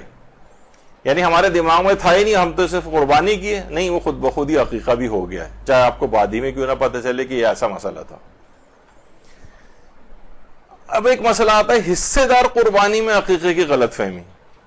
مثلا ابھی آپ نے سنا تھا نا کہ قربانی میں جتنے چاہیں حصے ڈالے جا سکتے ہیں، اس میں عقیقے کی نیت نہیں ہو سکتی، اس میں عقیقہ شمار نہیں ہوگا، یعنی حصے دار قربانی میں عقیقہ نہیں ہوتا ہے۔ کیونکہ اس کے تو بہت سارے حصے دار ہیں. قربانی جو ہے وہ ایک شخص کی طرف سے ہوگی تو اسی کا ہی عقیقہ شمار ہو جائے گا.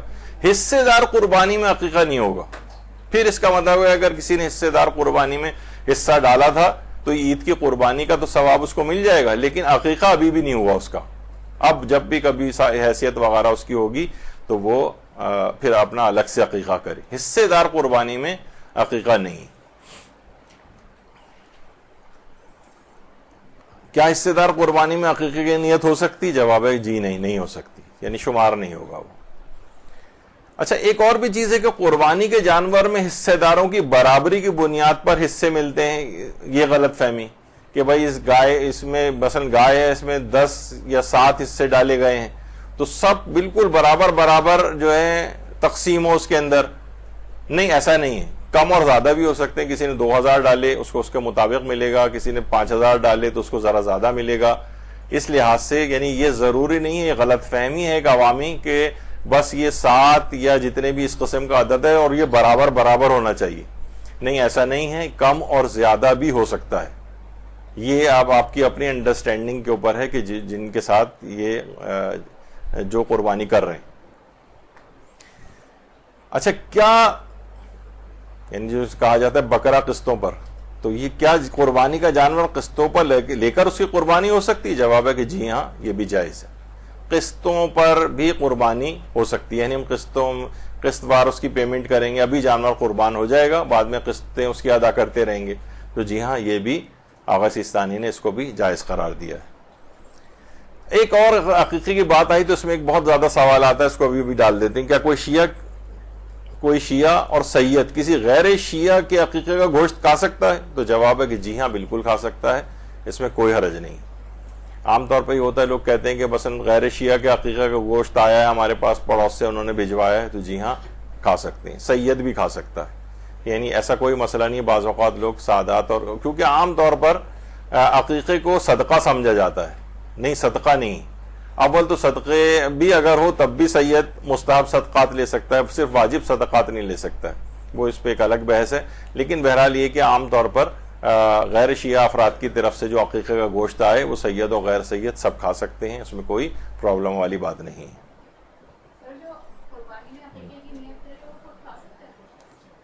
ہاں، اچھا، یہ بھی بہت اچھا سوال ایک آ گیا ہے تو وہ میں اس میں بتا دوں کہ اگر کیونکہ اصلاً وہ ہو رہی ہے قربانی اور اس میں خود بخود عقیقہ شامل ہو رہا ہے، یعنی خود بخود عقیقہ ہو رہا ہے. تو کیونکہ قربانی کا گوشت سب کھا سکتے ہیں تو عقیقہ اور قربانی جب یہ اس طرح سے ہو رہے ہیں تو اس میں احکامات جو ہیں قربانی کے چلیں گے، عقیقے کے نہیں چلیں گے. جیسے ابھی آپ نے سنا تھا نا کہ واجب اگر ہو جائے قربانی تب بھی احکام مستحب قربانی کے رہتے ہیں. تو اگر قربانی کے ساتھ عقیقے کی نیت بھی کسی نے کی ہوئی ہے اس کا بھی عقیقہ ساتھ، تو اصل میں عقیقہ اس کے لحاظ سے مجزی اور تابع ایک لحاظ سے شمار ہو رہا ہے. تو اصل جو احکام ہوتے ہیں وہ مستحب قربانی کے رہیں گے. یعنی اگر کسی شخص کا اسی میں عقیقہ بھی ہو رہا تھا وہ اسی قربانی کے احکام رہیں گے، یعنی اپنا عقیقے کا یعنی اپنی قربانی کا گوشت وہ خود کھا سکتا ہے. یا اگر بچے کی طرف سے قربانی کی ہے اور اسی کا عقیقہ ہو رہا ہے تو اس کے قربانی کا گوشت اگرچہ والدین کے لیے مکروہ ہوتا ہے کھانا، یا اگر کوئی فرماتے ہیں احتیاط واجب ہے کہ ماں نہ کھائے، تو یہ احکامات وہاں پر نہیں چلیں گے اور وہاں پر وہ سب کے سب افراد یعنی کسی کی کوئی ایکسیپشن نہیں ہوگی اور سب کے سب افراد اس گوشت کو کھا سکتے ہیں. تو اس لحاظ سے یہ والی چیز بھی آ گئی کہ اگر قربانی کے ساتھ عقیقہ جمع ہو رہا ہے یا تو ظاہر ہے کہ خود بخود وہ عقیقے کے لیے بھی کافی ہو رہی ہے قربانی، لیکن احکام قربانی کے رہیں گے، عقیقے کے نہیں ہوں گے. اگر کسی نے قربانی کا دماغ میں نہیں سوچا ہے، بس کہا کہ میں عقیقہ ہی کر رہا ہوں، یہ چاہے وہ عید قربان کے روز ہو، تو پھر وہ عقیقے کے احکام اس کے اوپر آ جائیں گے. پھر وہ ہے کہ والدین مکروہ ہے نہ کھائیں، وہ بھی گوشت کی حد تک ہے، لیکن گوشت سالن میں پکا ہے تو سالن میں روٹی وغیرہ لگا کے کھا سکتے ہیں. بریانی پک گئی ہے تو مثلا اس کے صرف چاول کھا سکتے ہیں، وہ بھی کراہیت کی حد تک ہے، یعنی حرام نہیں ہے، صرف کراہیت ہے. تو بہرحال یہ ہے کہ اب کم سے کم بقرعید کی قربانی میں اگر یہ دونوں چیزیں جمع ہو رہی ہیں تو احکام قربانی کے رہیں گے، عقیقے کے نہیں آئیں گے. پھر ایک اور چیز ہے قربانی کرنے کے بجائے اس کی رقم صدقہ کرنے کی غلط فہمی کہ بھئی قربانی میں ہم جو ہے وہ کیوں نہ یہ رقم صدقہ کر دیں. لوگ آج کل کووڈ کے بعد کا دور بڑا ویسا آ گیا, اب انہیں گوشت نہیں چاہیے, گوشت بھی غریب لے کے جائے گا تو بجلی نہیں ہے, وہ کہاں فریج وغیرہ میں کہاں رکھے گا, تو ہم اس کے پیسے دے دیں اس کی جگہ. تو اس سلسلے میں علماء فرماتے ہیں کہ نہیں, یہ جائز نہیں ہے کہ ہم اس کی قیمت دیں. آغا سیستانی بھی فرماتے ہیں کہ قیمت دینے سے یہ جو چیز ادا نہیں ہوگی. یعنی عید الاضحیٰ کی مستحب قربانی میں فرماتے ہیں اگر قربانی کرنے کے بجائے اس کی قیمت کسی مستحق کو دے دی جائے تو قربانی کے حکم کی بجا آوری کے لیے کافی نہیں ہے. البتہ ظاہر ہے غریب کی مدد کا ثواب مل جائے گا, لیکن عید الاضحیٰ کی قربانی کا نہیں ملے گا. یعنی عام طور پر لوگ یہ اس کو سمجھتے ہیں کہ یہ شاید بس یہ کہ رقم دے دی جائے, تو اس کی ایک الگ مصلحتیں ہیں اسلام کے اندر. کچھ ہی عرصے پہلے جب وہ قلت ہو گئی تھی آٹے وغیرہ کی, تو لوگ اس وقت سمجھ میں آتا تھا کہ اسلام نے کہا ہے کہ روزے کو جو کفارے کے اندر جنس ہی دی جائے گی, نوٹ نہیں دے سکتے. تو لوگ عام طور پہ ہوتا ہے آخری زمانے میں ایسے قحط پڑیں گے, یہ لوگ پیسے لے کے بازاروں میں پھریں گے لیکن جو ہے ان کو اناج وغیرہ نہیں ملے گا. یعنی پیسے تو ہوں گے ان کے پاس لیکن اناج غائب ہو جائے گا. تو لوگ اس طرح سے تاکہ جمع کر کے نہ بیٹھیں, تو اسلام نے رکھا ہے کہ نہیں, اس میں جنسی اجناس ہی دی جائیں, رقم وغیرہ کو نہ دیا جائے. تو اسی طرح عید الاضحیٰ کی جو مستحب قربانی ہے اس میں جانور ہی قربان کر کے ان کا گوشت تقسیم ہونا چاہیے. یہ کافی نہیں ہوگا کہ ہم اس کے پیسے کسی غریب کو دیں. غریب پھر وہ صدقے وطقے کا ثواب مل جائے گا لیکن عید الاضحیٰ کی قربانی کا ثواب نہیں ملے گا. اچھا, ایک صورت میں ہے کہ جب اس رقم کو صدقہ کیا جا سکتا ہے. آیت اللہ سیستانی فرماتے ہیں قربانی کرنا ہر اس شخص کے لیے مستحب تاکیدی ہے جس کے لیے قربانی کرنا ممکن ہو, اور وہ شخص جو قربانی کرنے کی قدرت تو رکھتا ہے مگر اس کو قربانی کا جانور ہی نہیں مل رہا ہے, اس کے لیے مستحب ہے کہ اس کی قیمت ضرورت مند کو صدقے میں دے دے. اور چونکہ بازار میں جانوروں کی قیمتیں مختلف ہوتی ہیں تو کم سے کم قیمت ادا کرنے سے بھی وہ مستحب ادا ہو جائے گا. یعنی اگر جانور مل ہی نہ رہے ہوں, بعض اوقات ہو سکتا ہے کسی ایسے علاقے میں انسان ہو یا ایسے حالات ہو جائیں, بعض اوقات بیماریاں جانوروں کی پھیل جاتی ہیں, لوگ احتیاط کرنے لگے کہ بھئی اب یہ لمپی کا اور ڈیزیز کون سی وہ آ گئی ہیں آج کل, تو لوگ اس لحاظ سے یعنی اگر کوئی ایسا معاملہ ہو جائے کہ جانور نہ مل رہا ہو, اس صورت میں اس کی جو بھی قیمت ہے وہ کسی مستحق کو صدقہ کی جا سکتی ہے. اور اگر کم اور زیادہ کا مسئلہ ہو تو کم سے کم والی جو قیمت ہے اس کو دینے سے بھی یہ ادا ہو جائے گا. پھر ایک مسئلہ آتا ہے پالتو جانور کی قربانی کو مستحب سمجھنے کی غلط فہمی. لوگ پہلے کئی لا کر اپنے پاس رکھتے ہیں کہ بھئی جس سے واقعتاً انسان کو محبت ہو جائے اس کو قربان کرنے کا زیادہ ثواب ہے, جبکہ یہ بات پسندیدہ نہیں سمجھی گئی. احادیث کے اندر بھی ائمہ نے اس کو پسندیدہ عمل نہیں سمجھایا گیا ہے کہ انسان گھر میں لا کر پہلے اس کو پالے, اس سے محبت قائم کرے اور پھر اس کے بعد اس کو قربان کرے. ہمارے ہاں الٹا مسئلہ ہے اس لحاظ سے, بلکہ یہ ہے کہ پالتو جانور کی قربانی کرنا مکروہ ہے, مکروہ. تو پالتو جانور کی قربانی کرنا آیت اللہ سیستانی کے نزدیک گھر کے ہر فرد یا کسی قصائی کے لیے گھر میں پلا ہوا جانور قربان کرنا مکروہ نہیں ہے. صرف ایک یہ الگ حکم ہے, صرف اس شخص کے لیے اپنے ہاتھ سے ذبح کرنا مکروہ ہے جس نے جانور کو خود پالا ہو. یعنی جس نے خود پال پوس کے بڑا کیا ہو, وہ خود ہی اب چھری چلائے اس کی گردن پہ, یہ مکروہ ہے. کوئی اور فرد اگر چلا لے, کوئی اور قصائی اگر چلا لے تو اس کے لیے مکروہ نہیں. جس چوپائے کو انسان نے پالا ہو اسے خود اپنے ہاتھوں سے ذبح کرنا یہ الگ مکروہ ہے. اور عید الاضحیٰ کی مستحب قربانی میں پالتو جانور کی قربانی کرنا یہ الگ مکروہ ہے. یعنی یہ دو الگ مکروہ ہیں. ایک تو خود پالتو جانور کی قربانی کرنا, گھر میں لا کے پال رہے ہیں, پھر چاہے کوئی بھی ذبح کرے وہ بھی مکروہ ہے. اور پھر وہ شخص بھی جو خود جس نے اس کو لک آفٹر کیا ہے, کھلایا پلایا ہے, وہ خود اپنے ہاتھ سے چھری چلائے اس کے اوپر, یہ الگ سے بھی ایک مکروہ ہے. یعنی سمجھیں ایک لحاظ سے اس میں دو مکروہ بھی بعض اوقات جمع ہو سکتے ہیں. تو پالتو جانور کی قربانی پسندیدہ نہیں ہے. شاید برادران اہل سنت سے یہ بات آئی ہے کہ اس سے محبت پیدا ہو جائے تو اس کو قربانی کرنے کا اور زیادہ ثواب ملے گا. اکثر جب یہ آتا ہے تو لوگ فوراً نیچے وہی بات لکھ رہے ہوتے ہیں جو ماحول اور معاشرے میں دیکھتے ہیں. ہمارے ہاں الٹا مسئلہ ہے, یعنی بلکہ اس کی قربانی کرنا مکروہ ہے. آخری چند دنوں میں لے کر آئیں, اس سے کوئی ایسی ایسوسیشن قائم بھی نہیں ہوتی ہے دلی, اور اس کے بعد اس کو ذبح کروا دیں. اور الگ سے یہ سوال ایک پوچھا بھی گیا, آغا سیستانی کو لکھ کے پوچھا تھا ہم نے کہ جو کراہیت ہے یہ مطلق طور پر ہے کہ جس نے یعنی پالتو جانور کے لیے، یا یہ کہ جس اس شخص کے لیے ہے کہ جس یعنی اپنے ہاتھ سے ذبح کرنا جس نے اس کو خود پالا؟ تو وہاں سے یہی جواب آیا کہ مطلق طور پر اس کا حکم ہے، یعنی گھر میں جو پالتو جانور ہے، پالتو جانور کی قربانی مطلق طور پر ہی مکروہ ہے، اور اس شخص کے لیے ایک ایڈیشنل کراہیت بھی ہوگی جس نے خود پالا ہے۔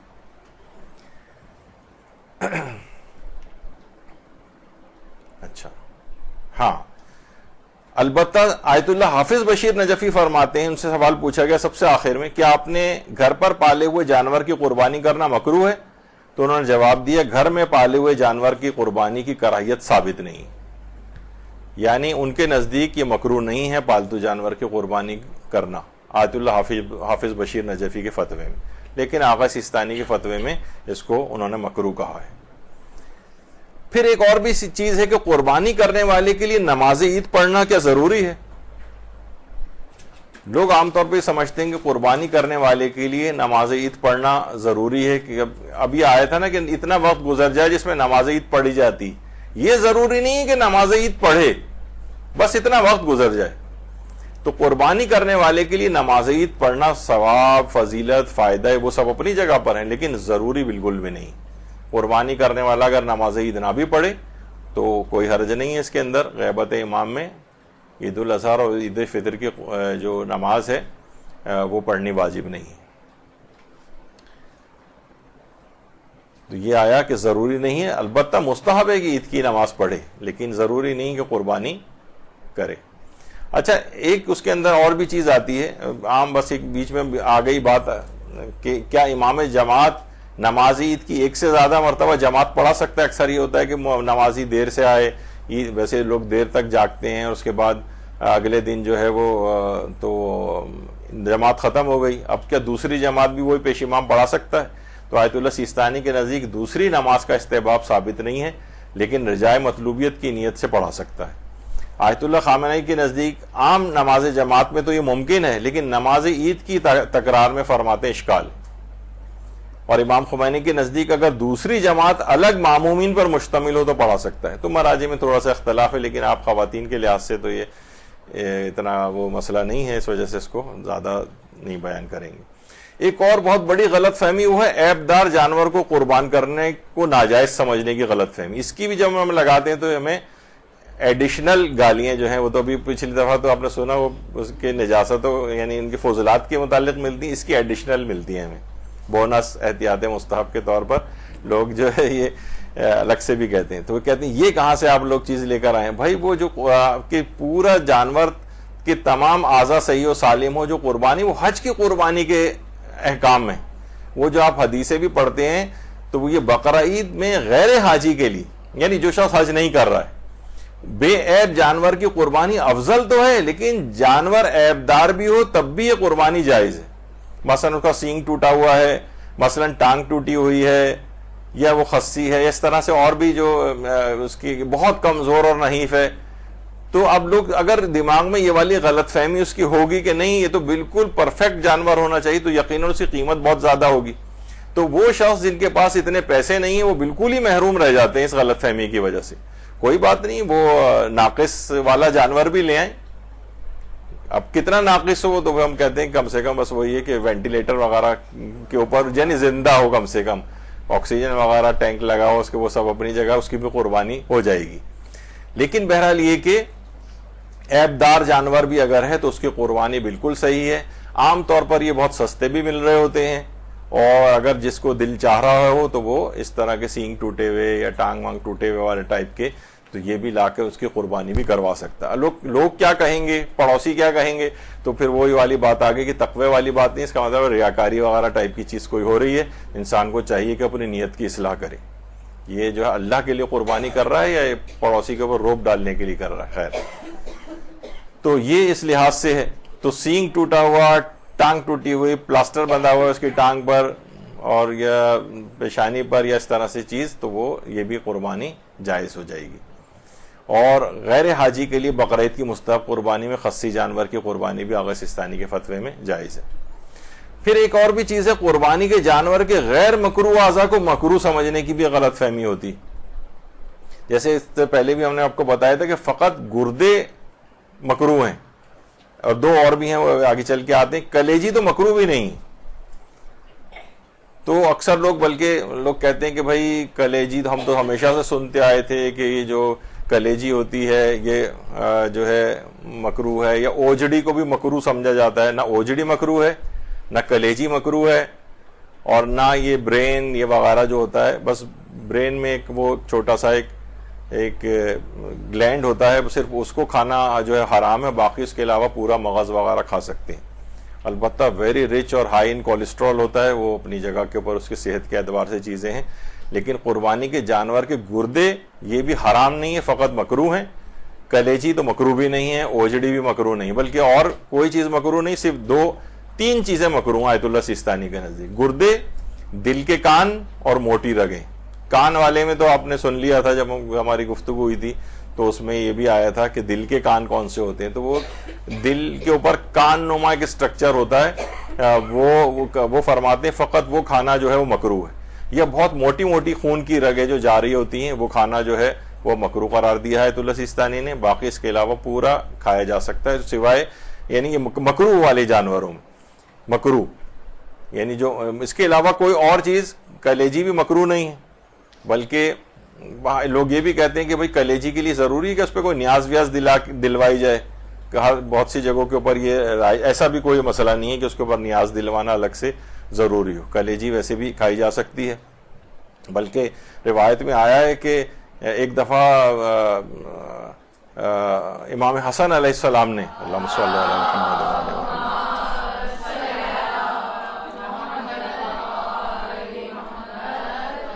اس بات کا احساس رکھتے ہوئے کہ مولا کو جگر کے کباب بہت پسند تھے، امیر المومنین علیہ السلام کو، اللہم صلی علی محمد وعلی محمد،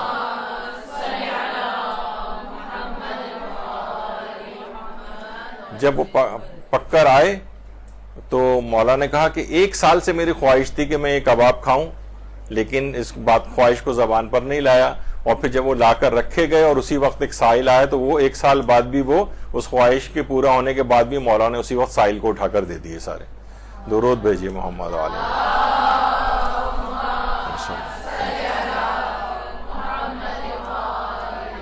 تو اگر جگر یا کلیجی کھانا مکروہ ہوتا تو امام اس کی مکروہ چیز کو کھانے کی خواہش نہ رکھتے اس لحاظ سے. جی قربانی کے گوشت کی بھی مکروہ نہیں ہے. ہاں فاتحہ چاہیں تو دے لیں، ضروری نہیں ہے فاتحہ دینی بھی گوشت وغیرہ پہ.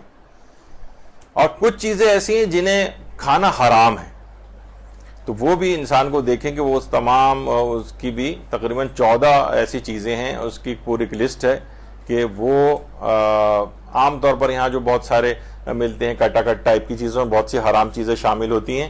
تو وہ اس میں انسان کو تحقیق کر لینی چاہیے کہ اس طرح کی کوئی چیز تو ملی ہوئی نہیں ہے اس کے اندر، تو وہ پھر نہیں کھا سکتا، وہ حرام ہو جائے گا کھانا. کیونکہ 14 ایسی چیزیں ہیں کہ جو حلال گوشت جانور کی بھی کھانی حرام ہوتی ہیں. اچھا، قربانی کے جانور کے ذبح کے سلسلے میں چند غلطیاں اور غلط فہمیاں. دیکھیے، ایک تو چیز یہ ہے کہ احادیث کے اندر بھی یہ بات آئی ہے کہ لوہے کی چھری سے جانور کو ذبح کیا جائے. لوہے کی چھری ہو، یہ تو لوہے کی چھری پہ تو سبھی علماء قائل ہیں کہ چھری لوہے کی ہو، البتہ زنگ ونگ لگی ہوئی نہ ہو، یعنی لوہے کی چھری ہونی چاہیے. لیکن اسٹین لیس اسٹیل کی جو چھری ہوتی ہے، آقا سیستانی فرماتے ہیں احتیاط واجب ہے کہ اسٹین لیس اسٹیل کی چھری سے ذبح کرنا جائز نہیں. اور اس یہ مسئلہ بڑا سخت بھی ہے ان کا.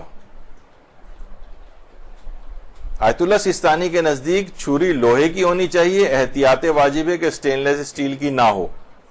البتہ آیت اللہ خوئی، آیت اللہ سعید الحکیم، آیت اللہ شبیری زنجانی، آیت اللہ خامنئی کے نزدیک اسٹیل کی چھری سے بھی ذبح کیا جا سکتا ہے.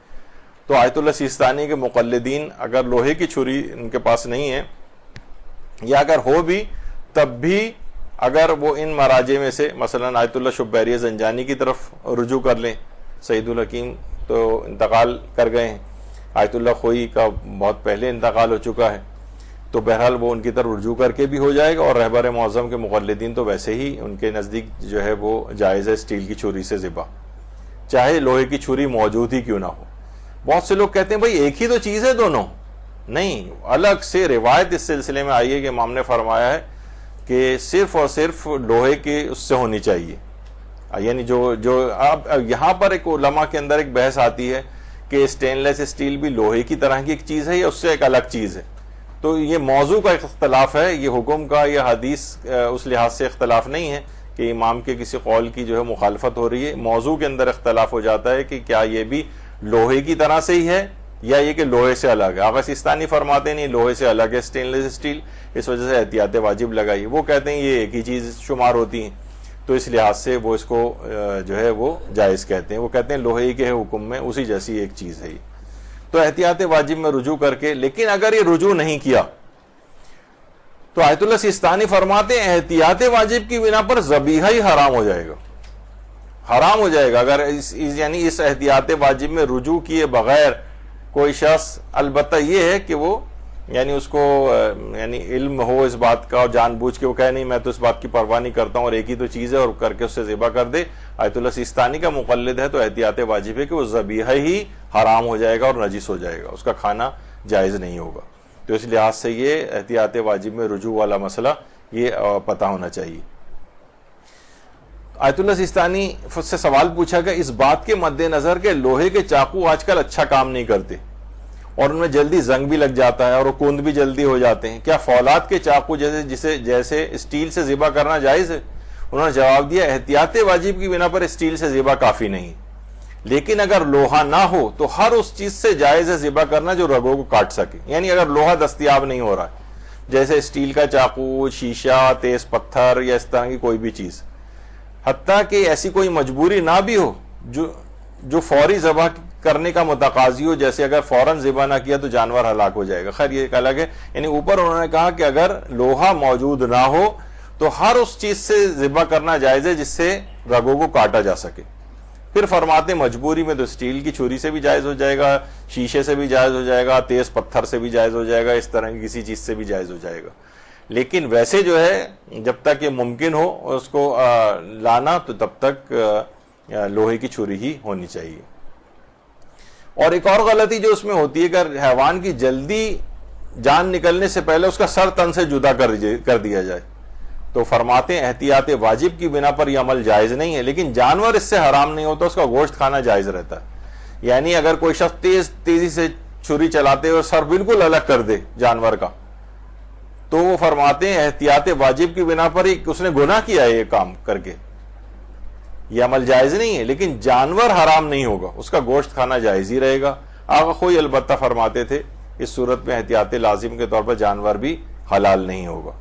یعنی ان کے نزدیک اگر کسی نے سر تن سے پورا جدا کر دیا تو احتیاط لازم یہ ہے کہ وہ جانور بھی حلال شمار نہیں ہوگا. لیکن بہرحال آقا سیستانی فرماتے ہیں کہ احتیاط واجب ہے, عمل تو صحیح نہیں کیا اس نے لیکن جانور اس سے حرام نہیں ہوتا, اس کا گوشت کھانا جائز رہتا ہے. اچھا اگر چھری تیز ہونے کی وجہ سے جلد بازی کی وجہ سے حیوان کا تن سر سے جدا ہو جائے تو جواب دیا کہ اگر جان بوجھ کر اس نے ایسا نہیں کیا ہے تو گناہ بھی نہیں ہے اور حیوان بھی حلال ہے. لیکن اگر اس نے مسئلے کی پرواہ نہیں کر رہا ہے اور کہہ رہا ہے کوئی بات نہیں ایک ہی تو بات ہے, بس جب کٹ گیا تو پوری گردن ہی کاٹ کے الگ کر دی جائے اسی وقت, تو پھر فرماتے ہیں کہ نہیں احتیاط واجب کی بنا پر اس نے گناہ کا کام کیا ہے لیکن جانور حلال ہے. لیکن اگر چھری تیز ہونے کی وجہ سے کی ہے یا جلد بازی کی وجہ سے ایسا ہو گیا کہ جانور کا تن سر سے جدا ہو گیا تو فرماتے ہیں نہ تو پھر کوئی گناہ ہے اور حیوان بھی مکمل حلال ہوتا ہے. اسی طرح سے کیا ذبح کرتے وقت صرف اللہ کہا جا سکتا ہے؟ دیکھو ہوتا ہے بسم اللہ یا اللہ اکبر یا اسماء حسنہ میں سے کوئی نام, تو آقا سیستانی فرماتے ہیں صرف اللہ کہنا یا اللہ اکبر کہنا بھی جائز ہے. اسماء حسنہ میں سے بھی کوئی نام لیا جا سکتا ہے, یا رحمانو یا رحیم یا قدوس وغیرہ. البتہ احتیاط مستحب ہے کہ دیگر اسماء حسنہ کہہ کر ذبح نہ کیا جائے, یعنی اللہ یا اللہ اکبر ہی کہا جائے. البتہ جائز ضرور ہے دیگر اسماء حسنہ, لیکن فرماتے ہیں احتیاط مستحب یہ کہ نہیں ان کی طرف نہ جائیں بلکہ صرف اللہ اکبر یا بسم اللہ یا صرف اللہ کہیں وہ بھی ٹھیک ہے. اچھا اگر مسئلہ نہ جاننے کی وجہ سے ذبح کے وقت اللہ کا نام نہ لیا جائے تو جانور حرام ہو جاتا ہے, مسئلہ نہ جاننے کی وجہ سے. لیکن مسئلہ معلوم ہو اور ذبح کے وقت بھول جائیں تو جانور حلال رہتا ہے. یعنی اس سے آپ علم فقہ کی اہمیت کا اندازہ لگا سکتی ہیں کہ اگر صرف علم بھی تھا اس کو کہ بسم اللہ پڑھنی چاہیے تو اللہ کا نام اس نے بھول گیا وہ تو جانور حلال رہے گا. لیکن مسئلہ نہ جاننے کی وجہ سے ذبح کے وقت اللہ کا نام نہیں لیا تو جانور حرام ہو جائے گا. یہ ذبح کے وقت کی. اور ذبح کے وقت ایک اور غلط فہمی جو ہوتی ہے, بلکہ غلطی جو ہوتی ہے, ذبح کرتے وقت جانور کی گردن آسمان کی طرف کر دیتے ہیں, قبلہ رخ نہیں کرتے. اس پہ ذبح کی غلطیوں پر مدرسہ ہی نے کل ہی ایک اپلوڈ کی ہے مختصر سی ایک ویڈیو. مولانا سید دانش حسن رضوی صاحب قبلہ نے خود اس میں وہ کلاس کے اعتبار سے ایک لی ہے. اس میں بہت اہم غلطیاں, ذبح کی غلطیاں جو ہیں وہ بتائی ہیں, اور پریکٹیکل ٹائپ کی چیز ہے, اس کو دیکھنا چاہیے. مختصر سی ہے, ہم نے کل ہی اس کو اپلوڈ کیا ہے.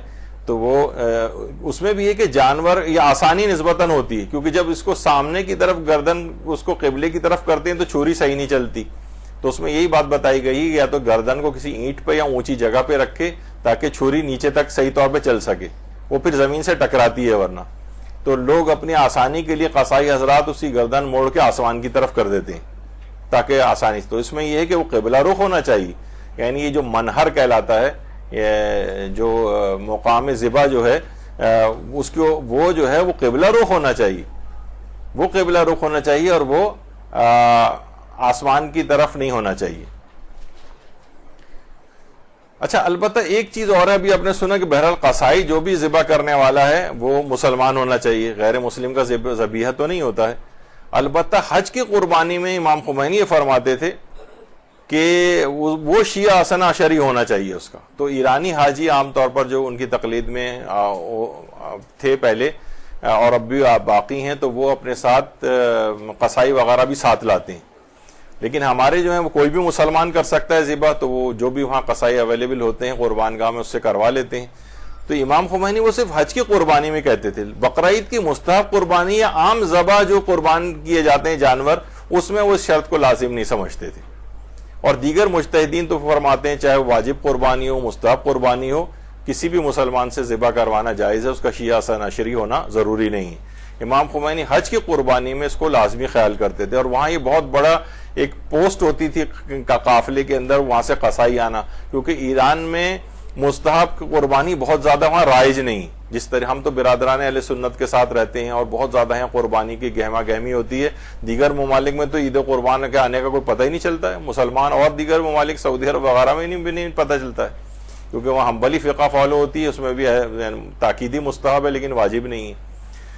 لیکن یہاں پر فقہ حنفی رائج ہے, تو یہاں پر بہت زیادہ گہما گہمی دیکھنے میں آتی ہے. تو وہاں کے لوگ اتنے جانور کے قربان کرنے ہیں, اس پہ چھری چلانے کے ایسے عادی نہیں ہیں, تو ہر گھر میں سے 2-3 قصائی نکل آتے ہیں. تو بہرحال تو لیکن وہاں پہ تو نہیں, وہاں تو بڑی باقاعدہ اس کو لے کر آیا جاتا ہے حج پہ ساتھ. تو قربانی میں ایک اور چیز ہوتی ہے کہ بہت اونچی, یعنی جو نرخرا ہوتا ہے, یعنی سانس کی نالی اور غذا کی نالی اور 2 خون کی جو نالیاں ہوتی ہیں یہ کٹنی چاہیے. اگر بہت اوپر سے لوگ گوشت بچانے کے لیے اس طرح سے قربان کرتے ہیں کہ نالیاں پوری وہ چاروں رگیں نہیں کٹ پاتی ہیں, تو پھر وہ جائز نہیں ہوگی قربانی. تو اس میں وہ ہم نے جو ویڈیو ہے اس میں بھی یہ بات بتائی گئی ہے, تو وہ بھی دیکھنی چاہیے. قبلے سے کتنا منحرف ہونا چاہیے, کتنا چل جائے گا؟ بھائی قبلہ رخ جانور اس کی جو مقام ذبح ہے خاص طور پہ وہ قبلہ رخ جو ہے وہ ہونا چاہیے. اور اگر معلوم ہے کہ یہی قبلہ ہے تو تھوڑا سا بھی انحراف, آقا سیستانی جو ہے جب انہوں نے قبلے کے جو مسائل لیے تھے تو اس میں بھی یہ بات آئی تھی کہ تھوڑا سا بھی انحراف, جب پتہ چل جائے کہ بس صحیح قبلہ یہ ہے تو تھوڑا سا بھی منحرف ہونا اس سے صحیح نہیں. تو البتہ یہ جو ہے جانور کے لحاظ سے جو قربانی کر رہا ہے اس کے لیے قبلہ رخ ہونا واجب نہیں. یعنی جو قربانی کر رہا ہے وہ کسی بھی طرح سے بیٹھ کے قربانی کر سکتا ہے, چاہے وہ قبلہ رخ ہو, پشت پا قبلہ ہو, کیسا بھی ہو. لیکن بس جو جانور ہے وہ قبلہ رخ ہونا چاہیے, اور اس میں بھی پورا جانور نہیں بلکہ اس کی گردن اور وہ جو جہاں پر وہ چھری چلائی جا رہی ہے منہر جس کو کہتے ہیں وہ, اور سینہ اور پیٹ وغیرہ کا جو حصہ ہے وہ قبلہ رخ اس انداز سے ہو. اور کوئی بھی ایسا طریقہ کار اختیار کرنا کہ جس سے جانور کو اذیت ہو وہ صحیح نہیں. وہ بہت سے لوگ بڑے عجیب و غریب طریقے سے بھی جانور کو ذبح یوٹیوب وغیرہ کے اوپر جو ویڈیوز دیکھتے ہیں, تو وہ اس میں سارے اناڑی ٹائپ کے جو برساتی قصائی ہیں وہ سب نکل آتے ہیں, کیونکہ تو ان کو آتا تو ہے نہیں وہ چیز, بس وہ کمائی کے لیے لوگ نکل آتے ہیں. اچھا, اب قربانی کا جو جانور ہے اس میں جو پہلا جب جیسی جانور کو قربان کرتے ہیں تو جو خون باہر نکلتا ہے، معمولاً جتنا خون باہر نکلتا ہے وہ سب نجس ہوتا ہے معمولاً قربانی کے وقت جو خون، اور پھر جو خون جسم کے اندر رہ جاتا ہے معمول کے مطابق خون نکلنے کے بعد جو جسم میں خون رہ جائے گا اسے پاک شمار کیا جاتا ہے.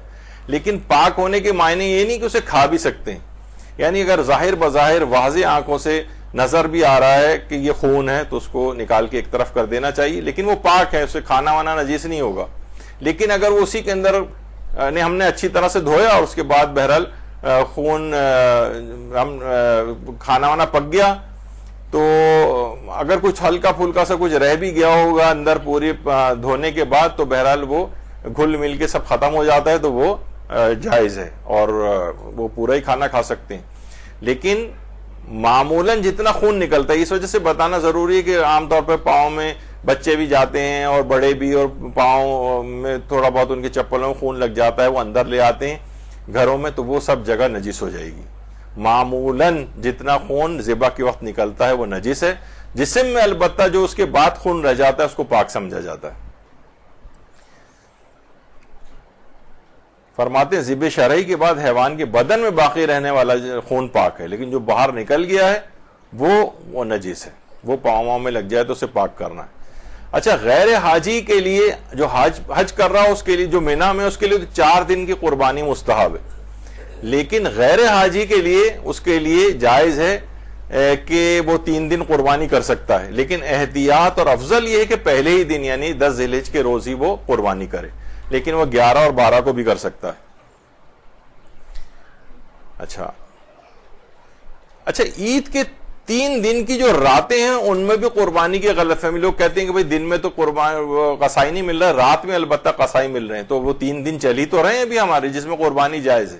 وہ دن میں قربانی کا مسئلہ ہے. آغا سیستانی نے کہا ہے کہ احتیاط واجب یہ ہے الاحوط وجوباً عدم الذبح فی اللیل مطلقاً حتی اللیالی المتوسطات. یعنی فرماتے ہیں احتیاط واجب یہ ہے کہ رات کے وقت مطلق طور پر جانور کو ذبح نہ کیا جائے. حتی اللیالی المتوسطات یعنی وہ جو 10 سے 11 والی شب، 11 سے 12 والی جو شب، اس طرح سے کر کے جو 3 راتیں اس کی جو اس کے درمیان میں جو یہ شبیں آ رہی ہیں 2 شبیں، تو اس میں فرماتے ہیں کہ جو درمیانی ان میں رات کے وقت احتیاط واجب ہے کہ قربانی نہ کی جائے. رات کے وقت لوگ چاہے آپ کو سستا والا قصائی مل رہا ہو، چاہے آسانی ہو رہی ہو اس کے اندر، تو فرماتے ہیں نہیں، رات کو نہیں، ڈے ٹائم. کیونکہ دیکھیے ایک تو ہوتا ہے یوم اور ایک ہوتا ہے نہار. یوم کہتے ہیں 24 آورس والا دن، اور ایک ہوتا ہے نہار، ڈے لائٹ والا دن.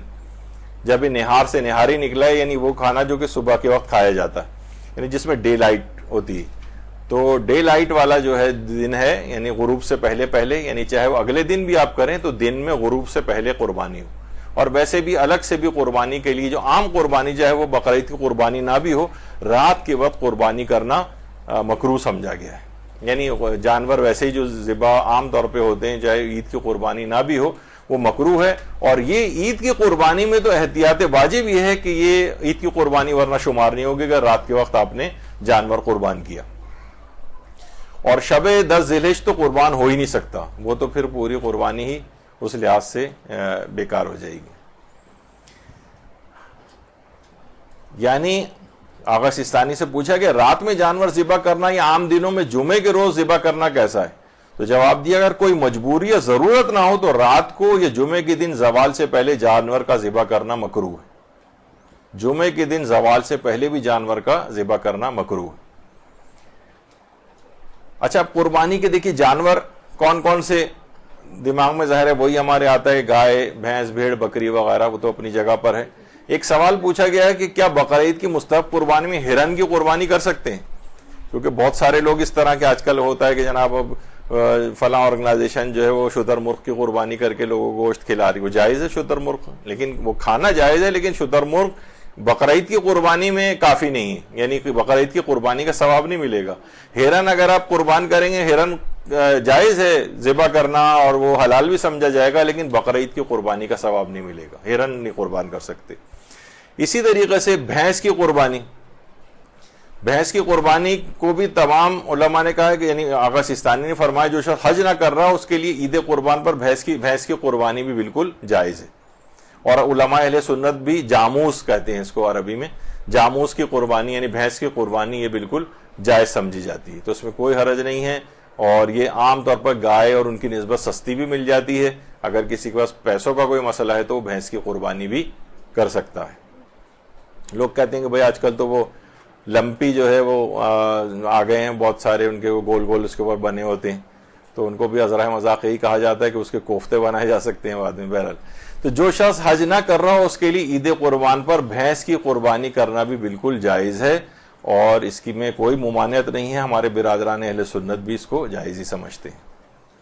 البتہ بہت سے لوگ کہتے ہیں بھائی یہ زرافہ جو ہے ایک ایسی معلومات کے لیے ہے یہ بات کہ زرافہ بھی تو اونٹی کی طرح کی ایک چیز ہے. آقا سستانی کے نزدیک تو زرافہ احتیاط واجب کی بنا پر زرافے کا گوشت کھانے سے بھی اجتناب کرنا چاہیے. البتہ آیت اللہ خامنئی کے نزدیک اس کا گوشت کھانا جو ہے وہ جائز ہے, لیکن جو ہے وہ فرماتے ہیں عید کی قربانی کے لیے پھر بھی یہ کافی نہیں ہوگا. اگرچہ یہ دیکھنے میں اونٹ کی طرح ہے لیکن اس کو نہر نہیں کیا جا سکتا بلکہ ذبح کیا جاتا ہے. ہم کہیں گے کہ بھئی یہ تو زرافہ اونٹی کی طرح سے تو نہر کیا جائے, نہیں, اگر جو وہ حلال بھی سمجھتے ہیں وہ کہتے ہیں اس کو چھری سے ذبح کیا جائے گا, اور جو حلال بھی سمجھتے ہیں اس کو تب بھی وہ کہتے ہیں عید کی قربانی کے لیے کافی نہیں کہ ہم اونٹ کی جگہ پہ زرافہ ذبح کریں. خیر یہ ایک بات الگ ہو گئی.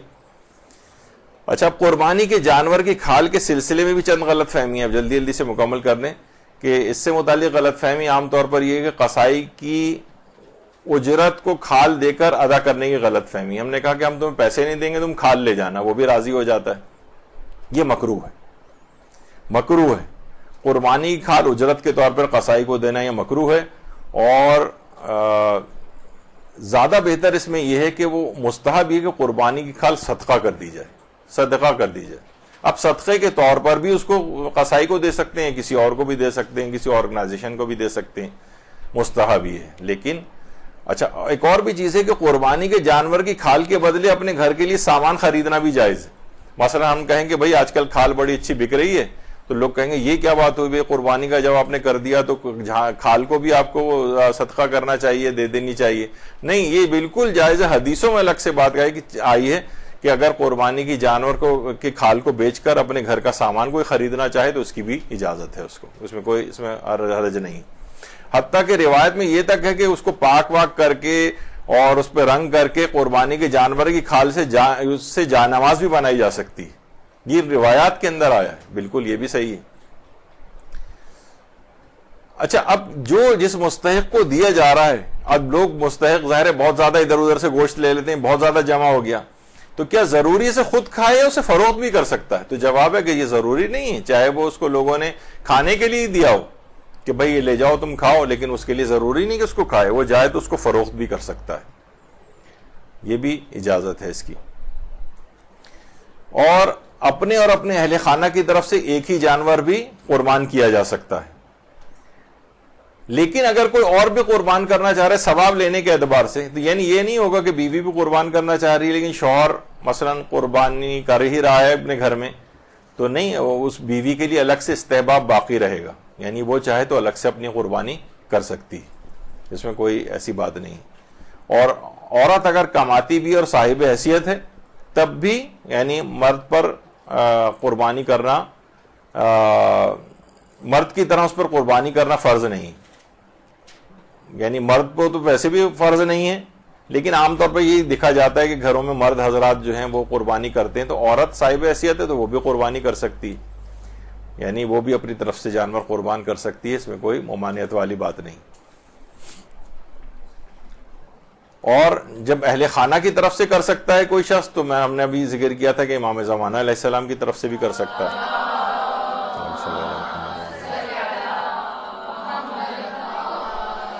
اور رسول اللہ تو امت کی طرف سے بھی جانور قربان کرتے تھے. ذبح کے وقت یہ دعا پڑھتے ہیں, اے اللہ اس قربانی کو قبول فرما محمد صلی اللہ علیہ وآلہ وسلم کی طرف سے اور آل محمد کی طرف سے اور امت محمد کی طرف سے. درود بھیجیے محمد علیہ